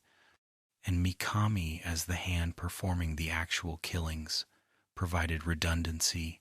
and security that Light believed made him nearly impossible to catch. If investigators focused on Mikami, they would find a follower but not the leader, and Light could simply cut communication and abandon Mikami without personal risk. If investigators focused on Takada, they would find a spokesperson but not proof that she was receiving instructions from Kira or that she knew Kira's identity, and Light himself maintained distance from both, never meeting them in ways that could be observed, communicating only through methods that could not be traced back to him, creating separation that meant catching any one piece of the system would not expose the entire structure. This compartmentalization was sophisticated and would have worked against most investigators, but Light was facing two opponents who approached problems differently than conventional law enforcement. Near with his logical analysis and patient accumulation of evidence, and Mellow with his willingness to take actions that violated every rule and standard that normally constrained investigations. Nier's investigation proceeded methodically, building a profile of Kira that was remarkably accurate despite Nier never having met Light or having access to the complete information that L had possessed before his death. Nier analyzed the patterns of Kira's killings, the times and dates and methods, looking for any regularities that might suggest how Kira was getting information or making decisions about whom to kill. Nier noticed that Kira's killing patterns had changed after certain events, that there were periods of dormancy and periods of activity that corresponded to events in Light's life. Though Nier did not yet know that these patterns centered on Light specifically, Nier developed the theory that Kira could pass his power to others, that the Death Note was a physical object that could be transferred between users, and that understanding who had possessed this object at different times would reveal Kira's identity through process of elimination. This theory was correct but incomplete. Nier understood the mechanism without yet understanding the user, understood how Kira worked without yet knowing who Kira was, and his investigation focused on gathering additional evidence that would let him move from theory to proof that would convince others and justify action against Kira. Mello's approach remained chaotic and violent, pursuing any lead regardless of risk or legality, creating situations where his actions inadvertently helped Nier's investigation, even though the two were not cooperating and in fact distrusted each other intensely. Mello's kidnapping of Takada represented his most brazen action, snatching Light's girlfriend and Kira's spokesperson in a desperate attempt to force Light into mistakes or to gather information directly from someone who might know Kira's identity. The kidnapping was carefully planned, but also reckless in its assumptions about what Takada knew and whether she would cooperate with interrogation or torture. Mello did not anticipate that Takada had a piece of the Death Note hidden on her person, a precaution Light had insisted upon in case she was captured, and that she would use it to kill her captors and attempt to protect Light even at cost of her own life. Takada's death was one of the few moments where Light appeared to feel genuine emotion beyond calculation, though whether this emotion was grief or frustration at losing a useful asset remained ambiguous even to Light himself. Takada's death forced Light into direct action, into writing her name in his own Death Note to kill her before investigators could rescue her and interrogate her about her connection to Kira and Mikami. This was necessary from Light's perspective. Takada knew too much and would eventually reveal information under pressure that would expose parts of his system. But it was also a mistake because it created a pattern that Nier could analyze. Nier had been watching everyone associated with the investigation, monitoring their actions and communications, and Takada's death at the precise moment when she was most dangerous to Kira suggested that Kira had access to real-time information about the investigation and could act immediately to eliminate threats. This narrowed the pool of possible suspects to those who were part of the investigation or closely connected to it, and Nier's analysis focused increasingly on Light Yagami as the most likely candidate, not because Nier had definitive proof, but because Light fit the profile perfectly,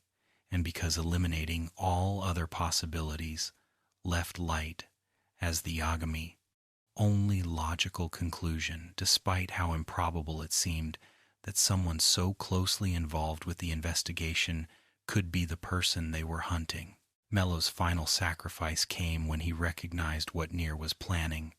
understood that Nier was closing in on Kira through careful analysis and patient investigation, and decided to help Nier succeed, even though it meant essentially admitting that Nier's method was superior to his own aggressive approach. Mello allowed himself to be killed in circumstances that would provide Nier with the final pieces of information needed to prove Light's guilt, essentially trading his life for the certainty that Kira would be caught and that L's death would be avenged.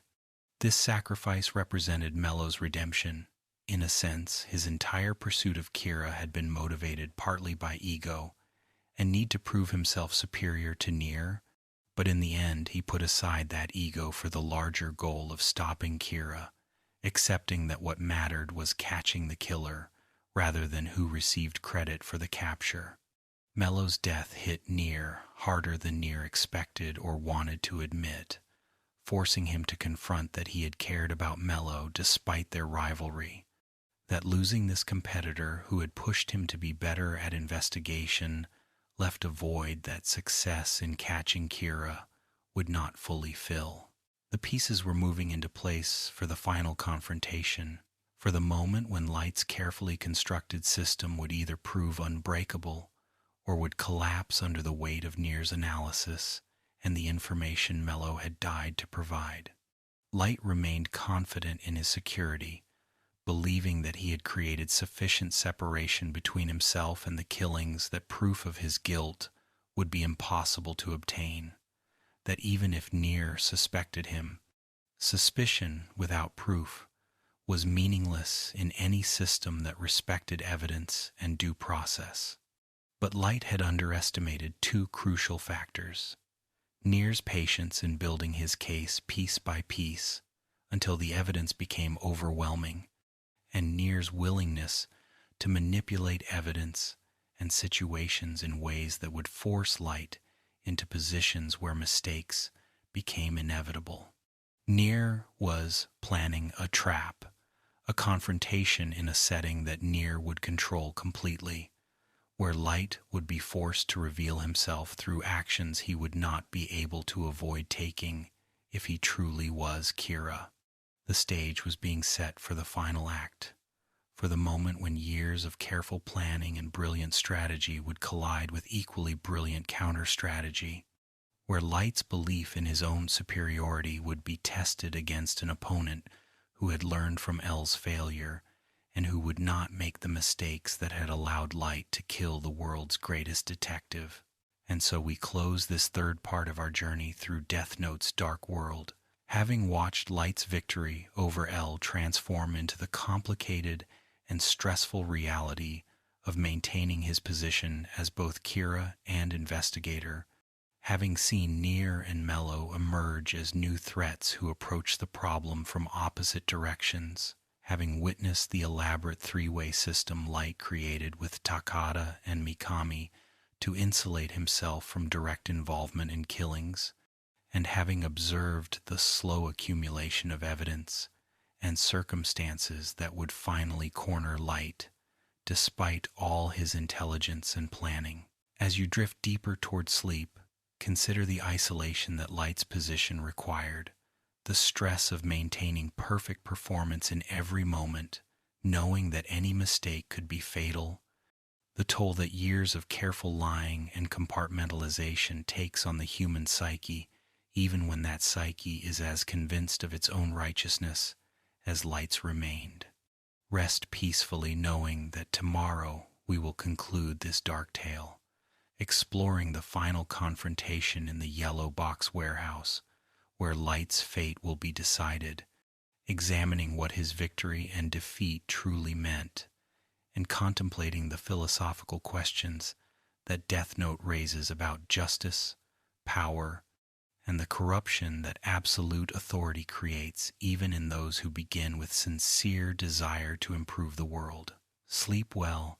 and may your dreams be free from the burden of playing God, free from the weight of judging others, free from the terrible knowledge that power without restraint transforms even the brilliant and well-intentioned into monsters who can only be stopped by those willing to become equally monstrous in pursuit of stopping them. And so we arrive at the final part of our journey through Death Note's intricate and tragic world, returning to the moment where all the pieces are in position for the final confrontation,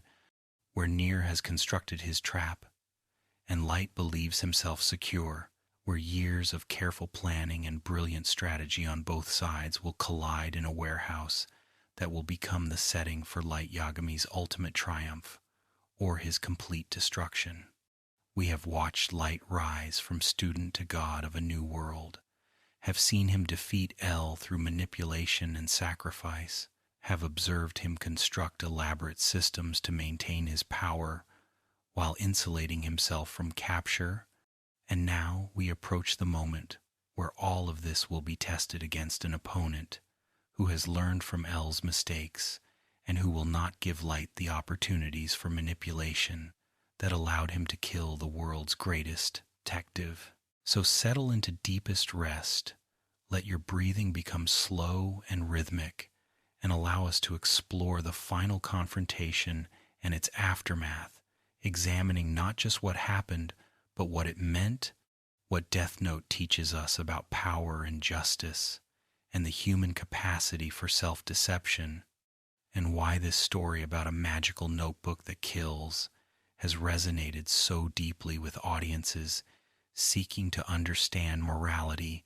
in a complex and often unjust world. Nier's plan for the final confrontation was years in the making, built piece by piece through patient observation and logical analysis, designed to force Light into a position where he would have to reveal himself or allow circumstances to develop that would be equally damaging to his cover as Kira. Nier had arranged for the meeting at a location he called the Yellow Box Warehouse, a setting that Nier could control completely, where every entrance and exit would be monitored, where every person's actions could be observed and recorded, where the physical space itself would become part of the trap that would finally expose Kira after years of hiding behind careful planning and separation between himself and his crimes. Nier invited the remaining members of the Japanese task force to this meeting,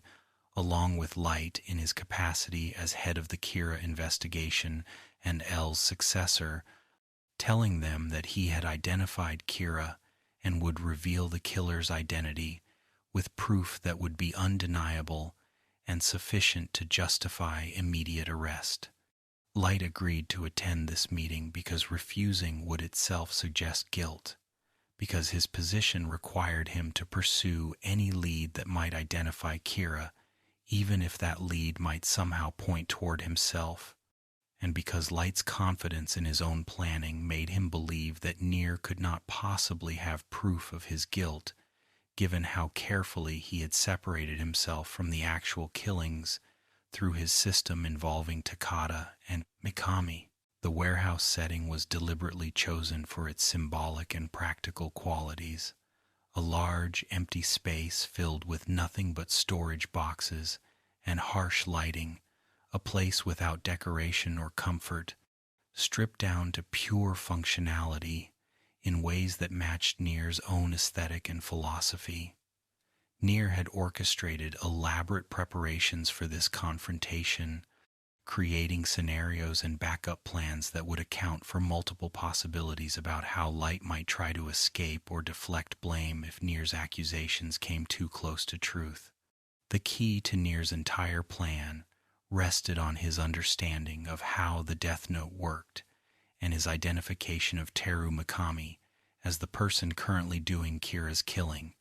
the proxy that Light had established to maintain his separation from the crimes while continuing to shape the world according to his vision. Nier had been watching Mikami for weeks, monitoring his routines and patterns, understanding through careful observation that Mikami visited a specific location regularly where he presumably kept the Death Note hidden, and Nier had developed a strategy to exploit this routine in ways that would prove Light's connection to the killings through Mikami's actions. Light arrived at the warehouse confident and prepared, believing that he understood what Nier's accusation would be and how he would defend against it,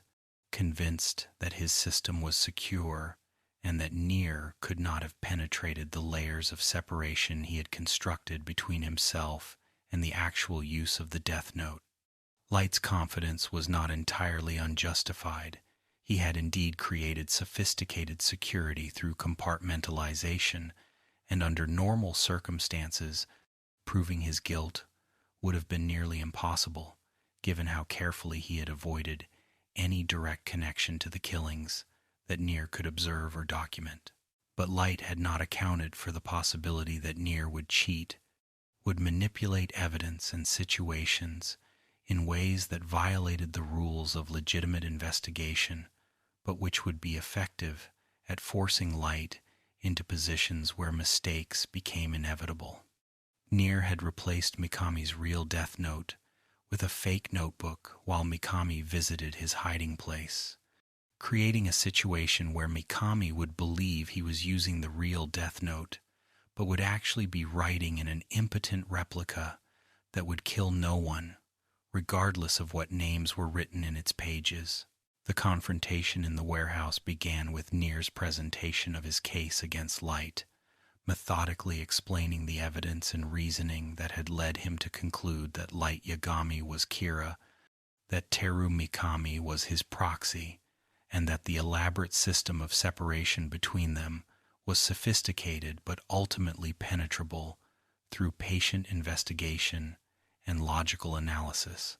Nier explained how he had tracked the patterns of killings, how he had identified Mikami through observation of who had access to information that Kira seemed to possess, how he had monitored Mikami's movements and identified where the death note was likely hidden, and how all of this evidence pointed unmistakably toward Light,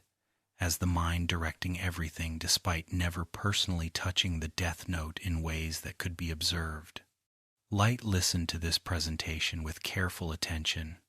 analyzing Nier's reasoning for weaknesses or gaps, looking for ways to discredit the accusations or create reasonable doubt that would prevent the task force from accepting Nier's conclusions. Light's defense was calm and logical, pointing out that circumstantial evidence was not proof, that Nier's theory required assuming facts that had not been definitively established, that accusing him of being Kira based on probability and pattern analysis was not sufficient when such serious charges required absolute certainty. But Nier had anticipated Light's defenses and had prepared for them, creating a scenario that would force definitive proof rather than relying on persuasion or logical argument. Nier explained that he had replaced Mikami's death note with a fake, and that he had arranged for names to be presented to Mikami in ways that would prompt Mikami to write those names in what he believed was the real death note, but which was actually the harmless fake. Nier predicted that if Light was Kira, then Mikami would attempt to kill everyone in the warehouse except Light within the next few minutes, following the instructions and patterns that Light had established for how Mikami should respond to situations where Kira's identity was threatened. Nier further predicted that when these deaths did not occur, when the names written in the fake death note failed to kill anyone, Mikami would become confused and desperate, and in that confusion, Mikami would likely reveal information or take actions that would confirm his connection to Kira, and by extension,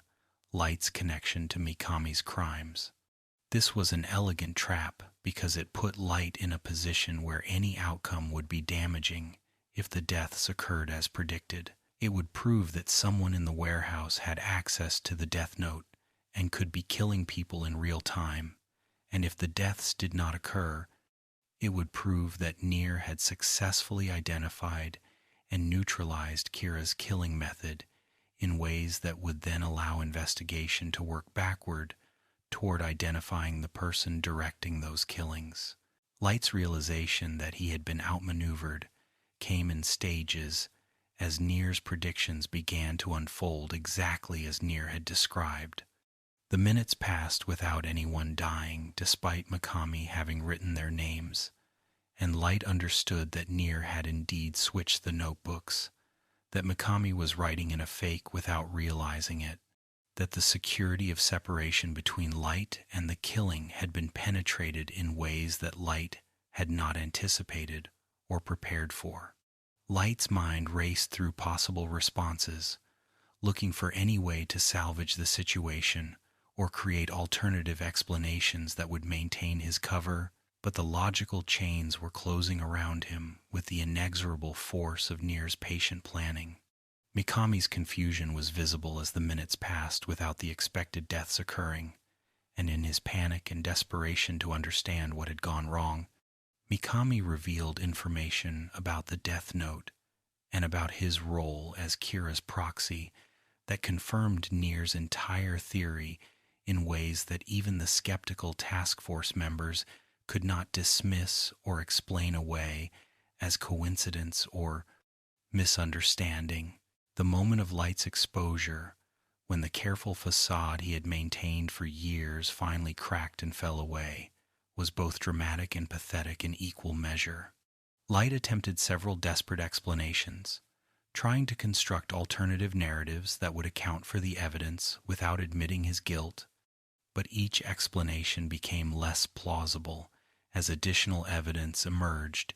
and as his own behavior betrayed the knowledge that he should not have possessed if he were truly innocent. The task force members watched in horror as they realized that Nier was right, that Light Yagami was indeed Kira, that the person they had worked alongside for years was the mass murderer they had been hunting, that Soichiro's son had been killing thousands of people while pretending to help catch the killer. The betrayal they felt was profound and personal, not just because Light had deceived them, but because accepting his guilt meant accepting that they had been fools, that their months and years of work had been wasted chasing leads that Light deliberately created to misdirect them, that they had trusted someone who had viewed them merely as obstacles to be managed or tools to be used. Light's response to being definitively exposed was to abandon the pretense of innocence and reveal his true nature fully, dropping the mask he had worn so carefully and showing the absolute conviction and arrogance that had driven him throughout his years as Kira. He declared himself justified in everything he had done, argued that his vision of a world without crime was being realized, and that the thousands he had killed were necessary sacrifices for the greater good of creating a society where evil was punished, certainly and immediately. Light proclaimed himself the god of the new world, the arbiter of justice that humanity needed because legal systems were too slow, too corrupt, too bound by rules that protected criminals at the expense of their victims. His speech was passionate and articulate, revealing that he genuinely believed every word, that he had not been corrupted by power, but rather had embraced power as the necessary tool for imposing his moral vision on humanity, whether humanity wanted that vision or not. The speech would have been compelling if it were not being delivered by someone standing over evidence of his mass murder, if the righteousness in Light's voice were not undercut by the reality that he was defending genocide as necessary policy, if his conviction were not so absolute that it revealed the complete lack of self-doubt or moral reflection that might have made him sympathetic rather than simply monstrous. The task force's response to Light's confession was complex and varied, with different members processing their shock and betrayal in different ways. Matsuda, the youngest and most idealistic member, was devastated by the revelation that Light was Kira, that the person he had looked up to and admired was a monster who had manipulated everyone around him without conscience or guilt. Matsuda's response was emotional and violent in his rage and heartbreak. He shot Light multiple times, wounding him but not killing him, acting out the fury that all the task force members felt, but which years of discipline prevented them from expressing so directly. Soichiro's absence from this confrontation was especially painful. Light's father had died before learning the truth about his son, had died still believing or desperately hoping that Light was innocent, had been spared the knowledge that his son was Kira, but had also been denied the opportunity to confront Light and perhaps understand how someone raised with strong moral principles could have twisted those principles into justification for mass murder. Whether Soichiro's death, before learning the truth, was mercy or tragedy, remained ambiguous, perhaps both simultaneously, a final kindness that prevented him from experiencing ultimate betrayal, while also denying him the closure of knowing truth about the son he had loved and doubted in equal measure. Light's attempt to escape the warehouse after being shot represented his final desperate act, the last moments of someone who refused to accept defeat even when defeat was inevitable and complete. He ran from the warehouse, bleeding and in pain, his mind still working frantically through possibilities for escape or reversal, even as his body failed and his situation became increasingly hopeless. Light called out to Ryuk, demanding that the Shinigami help him use the Death Note to kill everyone in the warehouse and give Light time to escape and recover and rebuild his position as Kira. But Ryuk refused with the calm inevitability of someone who had always known how this story would end, reminding Light that he had told him from the beginning that Shinigami were neutral, that Ryuk would not help or hinder Light's plans, and that eventually Ryuk would be the one to write Light's name in the Death Note, because that was always the agreement, the unspoken understanding that when a human's entertainment value ended, when their story reached its conclusion, the Shinigami who had accompanied them would finish what they had started by killing the human whose name and face they knew better than anyone. Ryuk wrote Light's name with neither ceremony nor regret, simply ending the game that had entertained him for years, acknowledging that Light had indeed been interesting, but that interesting was not the same as valuable or worth preserving beyond the point where the story reached its natural conclusion. Light's death took the prescribed 40 seconds, as the Death Note's rules required, those 40 seconds stretching into eternity from Light's perspective, as he experienced his final thoughts and realizations with the clarity that sometimes comes at the moment of death. He thought about everything he had done, everyone he had killed, the world he had tried to create, and the world he was leaving behind. He thought about L and their battle of minds, about whether he had truly won their game or whether L had won by forcing Light to become increasingly monstrous in pursuit of victory. He thought about his family and the pain his revelation as Kira would cause them, about Misa and her devotion that he had never returned genuinely, about all the people he had used and discarded in pursuit of his vision of justice.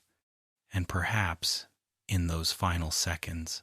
Light experienced doubt about whether his actions had been justified, whether the world he created was truly better than the world he had found, whether playing God had been his right or his greatest sin. But if Light experienced such doubts,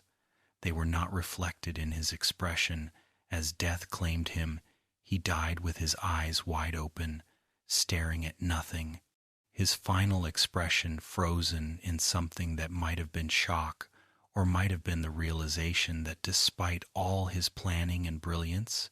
he had ultimately been just another human who died when his name was written in a Death Note, no different from the thousands he had killed, except in his belief that he was special, that the rules that applied to others did not apply to him,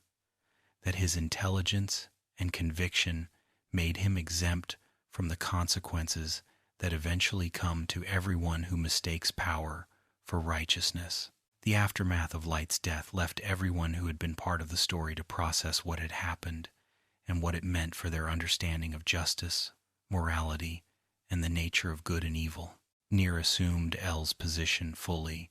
becoming the world's consulting detective and continuing to solve cases that others could not handle, carrying forward L's legacy while never quite filling the space that L had occupied in the investigation community and in the memories of those who had known him. Nier's victory over Light was complete, but hollow in ways that Nier acknowledged. He had caught Kira, but only through methods that L would have questioned, through manipulation of evidence and situations that violated the rules of legitimate investigation, even if they were effective at exposing truth. Nier's success proved that he was brilliant, but also that brilliance alone did not make someone L's equal, that L had possessed qualities beyond pure logic that made him special and irreplaceable, despite the fact that Nier had accomplished what L could not by catching Kira and surviving the experience. Matsuda struggled with guilt and confusion about his role in the investigation and his shooting of Light in the warehouse's final confrontation. He wrote a memoir about the Kira case, trying to process his experiences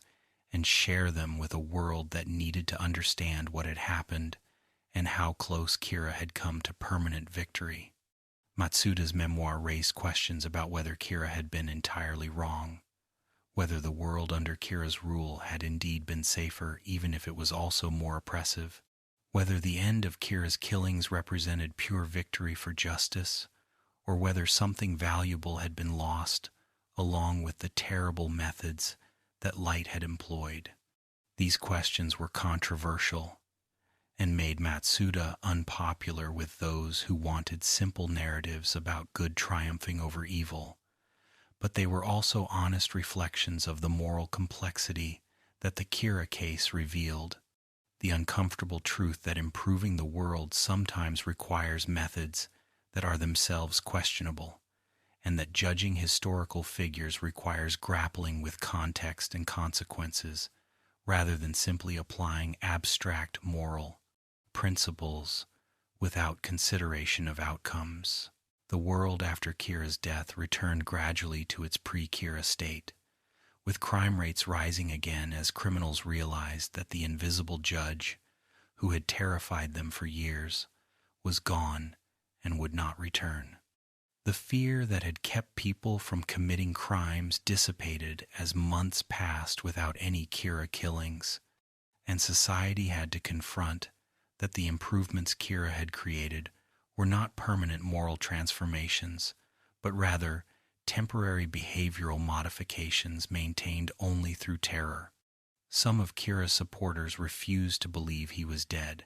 creating conspiracy theories about how Kira had faked his death, or how new Kiras would emerge to continue his work,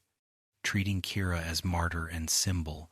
rather than as the mortal human criminal that Light Yagami had been. These Kira supporters became increasingly marginalized as time passed and no new Kira appeared, but they never entirely disappeared, remaining as reminders that Light's vision had appealed to something real in human psychology, a desire for simple solutions to complex problems, and for certainty in moral matters that actual justice systems could never provide, because they were designed to protect the innocent, even if that meant sometimes failing to punish the changes. Guilty. Misa Amine's fate after Light's death remained ambiguous in the official records, but the implication was clear enough: she committed suicide shortly after learning of Light's death, unable to continue living without the person who had given her life, meaning even if that person had never truly loved her in return. Misa's death was tragic in ways that Light's was not, because Misa had been victim as well as perpetrator, someone whose trauma and grief had been exploited by Light for his own purposes, whose devotion had been manipulated without reciprocation or genuine care. Misa had made terrible choices and killed many people in service of Kira's vision, but her motivation had been love and loyalty, however misplaced, not the cold conviction of moral superiority that had driven Light's actions. Her death represented the final casualty of Light's manipulation, the last person destroyed by his willingness to use anyone for his goals regardless of their feelings or their humanity. If Light experienced any guilt about Misa's likely suicide, he never expressed it and perhaps never felt it, viewing her as he viewed everyone as tool to be used when useful and discarded when her purpose was complete, without sentimentality or recognition that tools were also people with their own desires and right to exist for purposes beyond serving Light's ambitions. The death notes that had caused so much death and chaos were secured by Nier and the SPK, locked away under security that would prevent their use, while allowing them to be studied by researchers trying to understand their properties and rules. The decision not to destroy the death notes was controversial, with some arguing that weapons so dangerous should be eliminated entirely, regardless of what might be learned from studying them, while others contended that understanding the notebooks was necessary for preventing future Kira-like situations if other notebooks fell into the human world. The compromise was to secure them so thoroughly that access was nearly impossible, creating a situation where the notebooks existed but could not be used except under circumstances so controlled and limited that they posed minimal risk while remaining available for research that might reveal information about Shinigami, realm, and the rules governing Death Notes that could be strategically valuable. Whether this compromise was wise or simply delayed inevitable disaster remained to be seen, depending on whether security could truly be maintained indefinitely or whether eventually someone would gain access through insider cooperation, corruption, or security failures that would allow new Kira to emerge with knowledge of what Light had done and how to avoid his mistakes. Ryuk returned to the Shinigami realm after Light's death, bringing with him stories that would entertain other Shinigami for years about the human who had found his Death Note and used it to try becoming god of a new world. Ryuk's assessment of Light was characteristically detached and neutral. Light had been interesting and entertaining, had provided years of diversion from the crushing boredom of Shinigami existence, but ultimately had fallen victim to his own arrogance and belief that he was special, when really he was just another human who died when his name was written, no different from thousands of others, except in the scale of his ambition and the brilliance of his planning. Ryuk expressed no judgment about whether Light had been right or wrong in his actions, no opinion about whether Kira's vision should have succeeded, or whether stopping him was just maintaining the absolute neutrality that had characterized his entire relationship with Light from the moment the Death Note fell from the Shinigami realm to the moment Light's body collapsed on the warehouse steps. Ryuk's apples in the human world were missed. The Shinigami realm's apples tasted like sand and ash after experiencing the real thing. But even this loss was accepted with the same detached resignation that Shinigami applied to everything in their eternal, meaningless existence. The philosophical and moral questions that Death Note raised through Light's story continue to resonate with audiences contemplating justice, power, and the nature of good and evil. The story asks whether ends can ever justify means, whether creating a better world through murder and terror is morally acceptable if the results are objectively positive in terms of reduced crime and suffering. Light's utilitarian argument was that his killing saved more lives than they took by deterring crime, that the thousands he killed were necessary sacrifices that created a world where millions lived more safely because potential criminals feared certain punishment. This argument has merit from purely consequentialist perspective. If we judge actions solely by their outcomes, then Light's methods might be defensible as producing greater good, despite their horrific nature. But Death Note also presents the counter-argument through L and Nier and the task force members who rejected Kira, despite acknowledging that crime had decreased under his rule. Their position was that some methods are inherently wrong regardless of outcomes, that giving one person power to kill anyone without trial or appeal violates fundamental principles of justice and human dignity, that the rule of law matters, even when it is inefficient or fails to punish every criminal, because the alternative is tyranny that is worse than the problems it attempts to solve. The question of whether Light was corrupted by the Death Note's power, or whether he was always morally compromised, and the Death Note simply revealed his true nature remains debated by those analyzing the story. Light's first kill was hesitant and filled with moral crisis, suggesting that initially he recognized the weight and wrongness of taking human life, even for someone he believed deserved death. But that hesitation disappeared rapidly, replaced by calm certainty that his actions were justified and necessary, suggesting either that power corrupted him incredibly quickly, or that the capacity for that corruption was always present, waiting for opportunity to express itself. The story seems to suggest that Light's fundamental character flaw was not cruelty or sadism, but rather an absolute conviction in his own moral superiority, a belief that his judgment was more reliable than any system or collective wisdom, that he knew better than everyone else how the world should work and what price was acceptable to pay for improvement. This arrogance was present before Light found the Death Note, visible in his boredom with school and his contempt for criminals and for the legal systems that failed to punish them adequately. And the Death Note merely gave him the power to act on beliefs he already held about his right to judge and his duty to improve a world that he saw as fundamentally broken and in need of someone with his intelligence and conviction to fix it through whatever methods proved necessary. The story's exploration of surveillance, privacy, and the security versus freedom trade-off remains relevant to contemporary debates about government power and individual rights. L's investigation of Light involved massive invasion of privacy, constant surveillance that monitored every aspect of Light's life without warrant or legal authorization, methods that in any normal criminal investigation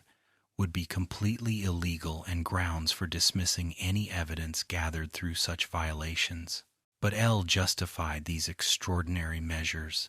through the extraordinary threat that Kira represented, arguing that someone who could kill anyone whose name and face they knew posed such unique danger that normal rules about privacy and due process had to be suspended in service of stopping mass murder. This argument parallels real-world debates about security measures that involve surveillance, data collection, and reduced privacy in exchange for supposed safety from terrorism or other threats. Death Note does not provide easy answers about where the line should be drawn, instead, showing both the necessity and the danger of giving authorities extreme powers, demonstrating that even with good intentions, surveillance can be abused and privacy violations can be normalized in ways that outlast the specific threats they were designed to counter. The concept of absolute power corrupting absolutely is central to Death Note's narrative and themes, though the story complicates this simple formulation by showing that Light was convinced of his own righteousness throughout his entire reign as Kira, never experiencing conscious corruption or moral deterioration from his own perspective. Light believed himself to be incorruptible because he believed his goals were pure and his methods necessary, viewing his actions as unfortunate necessities required by the world's imperfection rather than as choices that reflected his own moral failures or character flaws. This self-perception is what makes Light both fascinating and terrifying. He is not a villain who knows he is evil and embraces that identity, but rather someone who genuinely believes himself to be hero and savior, who cannot understand why others fail to recognize that his vision is correct and his methods justified despite their cost. The corruption in Light's case was not transformation from good to evil, but rather escalation of existing tendencies toward moral certainty and contempt for those who disagreed with him, amplified by power that allowed him to impose his will without constraint or accountability, creating feedback loop where each action that succeeded reinforced his belief in his own infallibility and right to judge humanity without being judged himself. The relationship between Light and L represents the story's central dynamic, a battle between two geniuses who understood each other better than anyone else did, but who could never truly be friends, because their fundamental values were incompatible despite their similar intellectual capabilities. Their relationship was defined by mutual respect and understanding combined with absolute opposition. They appreciated each other's intelligence while being completely committed to destroying each other, enjoyed their intellectual competition while knowing that only one could survive their game. The tragedy of their relationship was that in other circumstances they might have been genuine friends or colleagues, working together to solve problems rather than trying to kill each other, but the positions they occupied made such collaboration impossible. L had to stop Kira regardless of who Kira was, and Light had to eliminate L regardless of how much he might have enjoyed their interactions, and this mutual necessity created relationship that was simultaneously intimate and hostile, close and distant, genuine and completely artificial. Their relationship raises questions about whether understanding someone requires liking or agreeing with them, whether intellectual respect can exist independent of moral approval, whether it is possible to care about someone you know you must eventually destroy, or whether such caring is itself deceptive, self-serving justification for treating the game as something more meaningful than simple murder dressed up as philosophical debate about justice. The role of Shinigami in the story functions as commentary on the nature of evil and responsibility, with Ryuk representing the banal neutrality that enables atrocity through refusal to take moral stands or intervene against injustice. Ryuk was not evil in the sense of actively wanting humans to suffer, but his absolute neutrality and his treatment of human life as entertainment made him complicit in Light's crimes, despite never personally killing anyone or forcing Light to use the Death Note. The Shinigami represent forces that are beyond human moral categories, that do not care about human concepts of right and wrong, that observe without intervening, because from their eternal perspective, human lives and human suffering are too brief and insignificant to matter. This detachment is perhaps more disturbing than active malice would be, because it suggests that the universe itself is indifferent to human suffering, that there are no cosmic forces ensuring justice or punishing evil, that meaning and morality exist only insofar as humans create and maintain them through conscious effort, despite the absence of any universal law or divine oversight, ensuring that good is rewarded and evil punished. Ryuk's boredom as motivation for dropping the Death Note emphasizes the arbitrary nature of suffering. Light's reign as Kira and all the deaths that followed occurred not because of any cosmic plan or divine judgment, but simply because one bored Shinigami wanted entertainment, reducing thousands of deaths and years of anguish to collateral damage from someone else's idle whim. Death Note's legacy in anime and manga includes its influence on subsequent psychological thriller stories and its demonstration that anime could tackle complex moral questions without simplifying them into clear, good versus evil narratives that other media often defaulted toward. The story's willingness to make its protagonist also its villain, to show Light's perspective sympathetically while never excusing his actions, created template for morally complex narratives, where audiences must grapple with understanding characters whose actions they cannot condone. The intellectual battle between Light and L raised expectations for psychological warfare in anime, demonstrating that battles of wits could be as compelling as physical fights if presented with sufficient cleverness and respect for the audience's ability to follow complex strategies and counter-strategies. The story's exploration of moral philosophy introduced concepts like utilitarianism and deontology to audiences who might not have encountered these ideas in academic contexts, creating opportunities for viewers to think seriously about questions of justice and morality that they might otherwise have dismissed as abstract philosophical puzzles without practical relevance to their lives. The various adaptations of Death Note across media, manga, anime, live-action films, television drama, stage musical demonstrate the story's flexibility and universal appeal, despite being rooted in specifically Japanese context. Each adaptation emphasizes different aspects of the story, with some focusing more on the psychological battle between Light and L, while others explore the broader implications of Kira's existence for society and international relations. The live-action adaptations particularly struggled with how to handle the story's more fantastical elements like Shinigami appearing as visible characters, with some versions choosing to minimize their presence, while others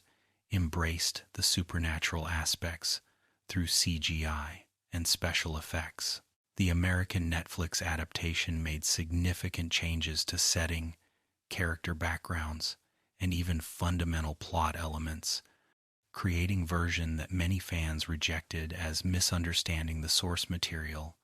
while others appreciated as interesting reimagining that made the story more accessible to Western audiences unfamiliar with Japanese social context and manga conventions. These adaptations and their varied success demonstrate both the strength of Death Note's core concepts and the difficulty of translating stories across cultural and medium boundaries without losing essential elements that made the original compelling. The educational use of Death Note in ethics and philosophy courses represents perhaps the most unexpected aspect of its legacy, with teachers using the story as accessible entry point for discussing complex moral questions that might otherwise seem abstract or irrelevant to students. The trolley problem and similar thought experiments become more engaging when illustrated through Light's-specific dilemmas about whom to kill and whether killing some to save many is morally justified. The debates about consequentialism versus deontology come alive when students can argue about whether Light's actions were right or wrong, whether outcomes matter more than methods, whether intention is relevant to moral judgment, or whether only results matter. Death Note's accessibility makes it a valuable pedagogical tool because students engage with the story emotionally and intellectually, caring about the characters and their fates in ways that make the philosophical questions feel urgent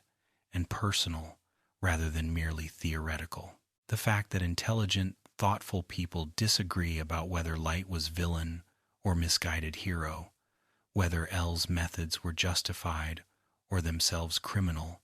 whether Nier's victory represented justice or simply substituting one morally questionable approach for another, demonstrates the genuine complexity of the moral questions the story raises and the value of engaging with those questions seriously rather than dismissing them as having obvious answers that anyone with proper values would immediately recognize. And so we reach the end of our 3-hour journey through Death Note's dark and intricate world, having explored the notebook's fall from the Shinigami realm,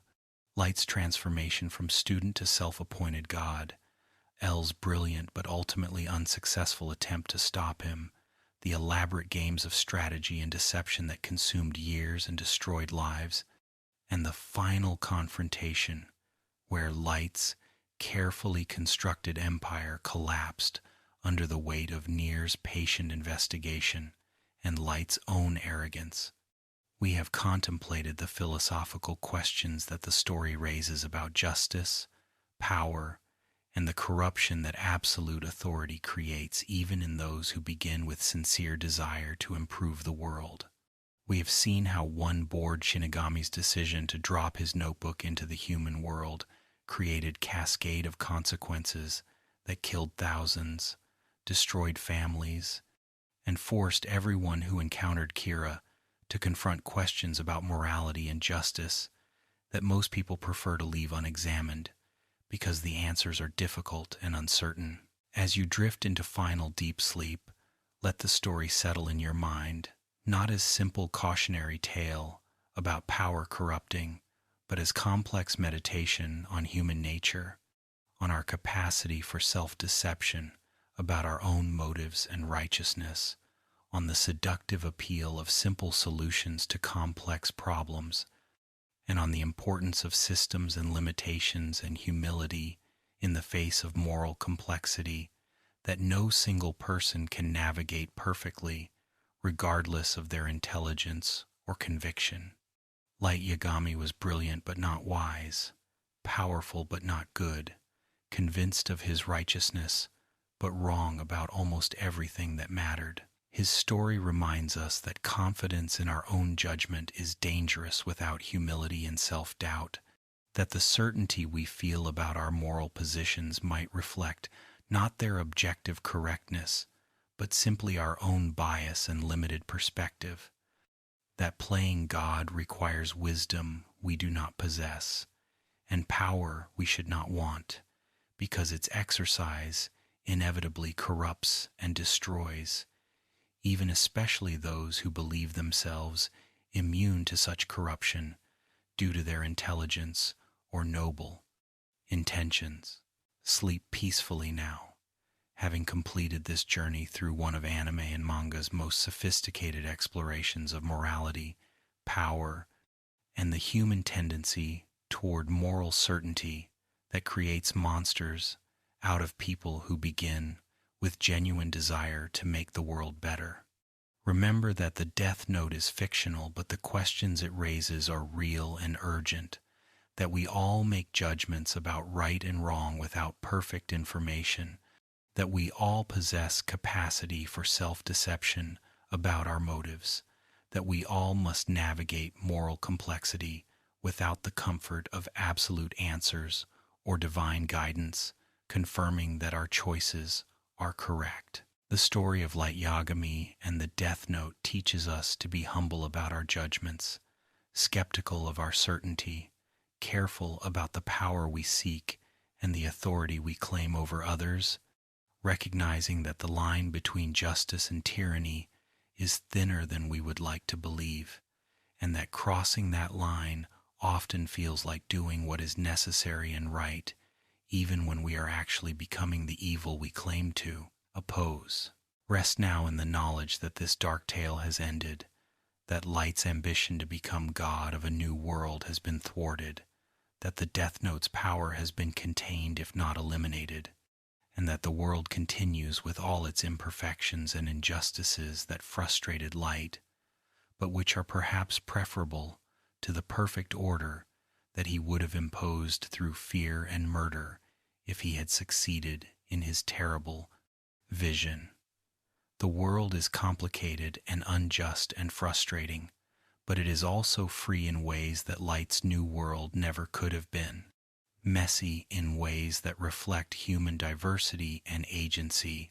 rather than one person's moral certainty imposed without consent or appeal. Sleep well, and may you wake with renewed appreciation for uncertainty, for systems that constrain power rather than concentrating it, for justice that is slow and imperfect, but which respects human dignity in ways that Light's efficient judgment through Death Note never could, and for the wisdom to recognize that we are all fallible, all limited in our understanding, all in need of humility about our ability to judge others and impose our will on the world, all better served by collective wisdom and democratic systems than by individual genius claiming authority through conviction rather than through consent of those being governed. Good night, and may your dreams be free from the terrible burden of judging humanity, free from the weight of playing God, free from the corruption that absolute power creates, and filled instead with the recognition that our greatest strength is not our certainty, but our doubt, not our power, but our limitations, not our ability to impose our will, but our willingness to accept that we might be wrong